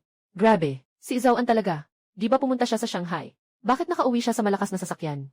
Iyon ay balahibo ng mink. Diyos ko, ang halaga nito ay katumbas ng 1 taon kong sweldo. Ito ay para sa iyo. Nanay, ito ay sa iyo. Talagang naguguluhan na ang mga magulang ko. Tinitingnan nila ang mga bagay na iyon. Hindi ko na alam kung saan ilalagay ang mga kamay ko. Sa sandaling iyon, sa gitna ng tao, nakita ko ang isang pamilyar na anyo. Wang Xiulan, ina ni Li Jing. Nasa gitna rin siya ng tao, nanonood ng kaganapan. Nang makita niya ako, nakita ang kotse na minamaneho ko. Nakita ang mga bagay na binili ko. Ang kanyang mukha ay naging kasing makulay ng palete. Mula sa pagkabigla, hanggang sa inggit, at pagkatapos ay sa malalim na pagsisisi. Siya ay nayanig ng kaunti. Halos hindi siya nakatayo ng maayos. Yung katabi niya ang tumulong sa kanya. Kapatid Wang, ayos ka lang ba? Tingnan mo si Zhouan. Ngayon ang taas na ng tingin niya. Kung hindi mo lang pinayagan noon, nahiwalayan si Xiaojing sa kanya. Ngayon ang swerte. Ay hindi ba sa pamilya ninyo lahat? Ang mga salitang iyon ay parang isang kutsilyo na malupit na tumusok sa puso ni Wang Xiulan. Nagbago ang kulay ng kanyang mukha. Nanginginig ang kanyang mga labi at hindi siya makapagsalita kahit isang salita. Narinig ko na nag-asawa si Li Jing ng isang maliit na opisyal sa isang kumpanya ng estado. At ang buhay niya ay hindi masyadong mabuti o masama. Ngunit wala na siyang pagkakataon na makasalamuha ang mga tao. Sa antas ng buhay na meron ako ngayon, tinitingnan ko si Wang Xiulan na parang nawawala ang kanyang kaluluwa. Walang kahit anong alon sa puso. Sinuportahan ko ang aking mga magulang. Pumasok kami sa bakuran. Isang malakas na tunog. Isinara ang malaking pinto. Isinara ang lahat ng ingay at usapan. Sa labas ng pinto, pumasok sa bakuran. Talagang nabigla ako sa tanawin sa harapan ko. Hindi na ito may tuturing na bakuran. Para na itong isang suzo na hardin. Sa gitna ng bakuran, may nakuhang maliit na lawa ng lotus. Dito ay may ilang koy na inaalagaan. Sa tabi ng lawa, ay isang artipisyal na bundok at isang puno na may magandang anyo. Puno ng welcoming pain ni Kaijin. Ang silid sa silangan ay ginawang tea room. Ang silid sa kanluran ay opisina. 3 silid sa gitna ay pinagsama upang maging isang maluwang at maliwanag na sala. Tradisyonal na dekorasyon. Muebles na gawa sa pulang kahoy. Elegant at magarbo. Mas maganda kaysa sa iginuhit ko sa plano. 10 beses pa. Alam ko, ang mga magulang ko sa itaas ay naglaan ng lahat ng kanilang pagsisikap. Kumusta, anak? Nakakapit sa likod ang tatay ko. Parang isang general na naghihintay ng pagsusuri. Punong-puno ng pagmamalaki ang tono niya. Ayos lang, di ba? Malakas kong tinango ang ulo. Tatay, salamat sa lahat ng hirap ninyo. Mas maganda pa ito kaysa sa palasyo. Umiti ang nanay ko. Hanggang sa napaiyak siya sa tawa. Masaya ako na nagustuhan mo. Sa gabi, kami ng 3 sa pamilya ay nag-ayos ng hapag sa bakuran na may mga pagkain. Walang ibang tao. Kasama ko ang tatay ko. Umiinom kami ng maotain na dinala ko. Uminom siya ng isang lagok at mumunguya ng labi. Ang sarap ng alak. Iba talaga. Tumingin siya sa akin. Puno ng damdamin ang kanyang mga mata. Ngayon ay may naabot ka na. May sarili ka ng negosyo. Nakapagpahinga na rin ang mga magulang mo. Pero tungkol pa rin sa personal mong issue. Dapat mo nang pag-isipan. Ngumiti ako. Papa, ang kapalaran nga naman. Kapag panahon na, darating din ito ng kusa. Itinaas ko ang aking baso. Nanay, iniaalay ko ito sa inyo. Salamat sa inyo. Sa ilalim ng liwanag ng buwan. Ang anino namin ng 3. Naipit ng matagal. Itong maliit na hardin. Nagdadala ng lahat ng nakaraan ko. At magbubukas din ng lahat ng hinaharap ko. Hindi ako nagtagal sa Beijing. Matapos ang ilang araw ng bihirang pamilya, muling ako'y nagsimula ng lakad. Sa pagkakataong ito, pupunta kami sa Shenzhen. Sa kumpanya ng malalayong pamumuhunan. Sa pangunguna ni Chen Qiming. Matatag na kaming nakatayo sa Shenzhen. Nakuha na namin ang respeto. Ngayon, oras na para kumita ng tunay. Hindi na kami mga spekulator sa merkado. Nagsimula kaming mamuhunan sa industriya, gamit ang perang hawak ko. Pumuhunan ako sa ilang mga kumpanyang teknolohiya noon ay hindi pa kilala. Gumagawa ng AC, gumagawa ng inumin, gumagawa ng instant messaging. Bawat desisyon ko. Noong panahong iyon, ito ay tila kakaiba. Ngunit si Chen Qiming ay may halos bulag na tiwala sa akin. Isinasagawa niya ang bawat isa sa aking mga ideya.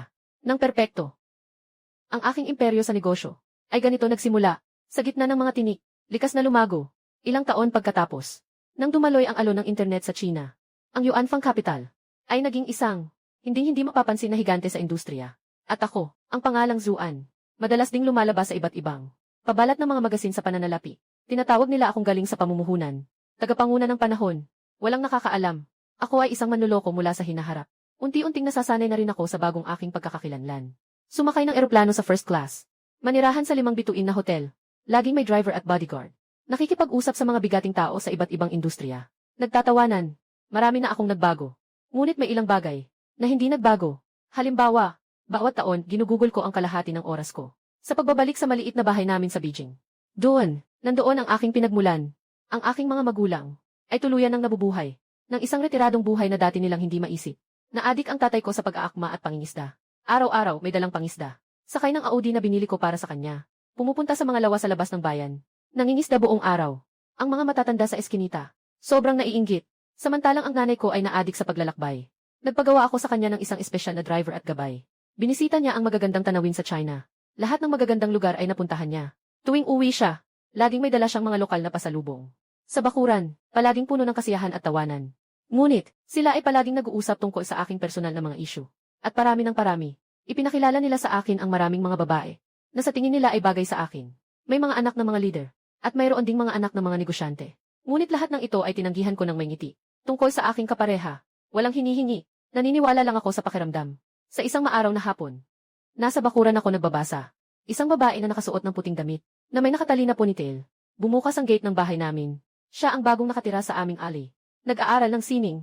Ang pusa niya ay tumalon sa bubong ng bahay namin. Hindi makababa. Pumunta siya para humingi ng tulong. Tumingala ako at nakita ko siyang nakatayo sa ilalim ng punong pino na may sikat ng araw na dumadaan sa mga dahon. Parang kumikinang. Sa kanya, ang kanyang ngiti ay napakalinis, parang isang malinaw na bukal. Ang puso ko, sa sandaling iyon, ay tumalo ng isang beat. Sa tingin ko, ang tadhana na hinihintay ko ay parang dumating na. Lumipas ang maraming taon. Naging ama na ako ng 2 anak. Ang aking asawa ay ang babaeng dumating para hanapin ang pusa. Ang aking imperyo sa negosyo, ang aking imperyong pangkalakalan, ay lumalaki rin. Ngunit gusto ko pa ring manirahan sa maliit na bakuran na iyon. Isang malamig na gabi ng taglamig na may niebe. Natutulog na ang mga bata. Ako at ang aking asawa ay nag-iinit ng tsaa sa tea room. Tinanong niya ako, ano ang pinakatama mong desisyon sa buhay mo? Ano ang pinili mong gawin? Noong 30 taon na ang nakalipas, binili mo ang bahay na ito. Akala ko sasabihin mong pinakasalan mo ako. Yung pader na dati may nakatagong gintong baro. Matagal nang naayos at parang bago ulit. May nakapaskil na isang painting na iginuhit ng asawa ko. Ipininta ang bakuran na ito. Tag-araw, taglagas, taglamig, tagsibol. Ikot ng 4 na panahon. Inunat ko ang kamay ko. Dahan-dahan hinaplos ang pader na iyon. Malamig ang pader. Matibay. Hindi na maririnig ang hukag na alingaw. Ngunit sa puso ko, ay napupuno ng kasiyahan. Yung buong pader na puno ng gintong baro. Nagbigay sa akin ng simula para sumabog sa langit. Pero ang tunay na nagpalipad sa akin ng mas mataas, at nagdala sa akin sa mas malalayong lugar, ay ang panahon ng pag-akyat ng hangin at ulap, at ang aking pag-iral sa panahong ito. Bawat pagpili na ginawa, nakatayo ako sa tabi ng bintana. Tinitingnan ang mga bumabagsak na niebe sa bakuran. Tahimik na tahimik. Alam ko, ang kwento na akin, ay hindi pa tapos. Sa dakilang panahong ito. Nagsimula pa lang. Bukas, muli tayong magkakaroon ng bagong araw. Puno ng mga pagkakataon. At puno ng mga hamon. Handa na ako.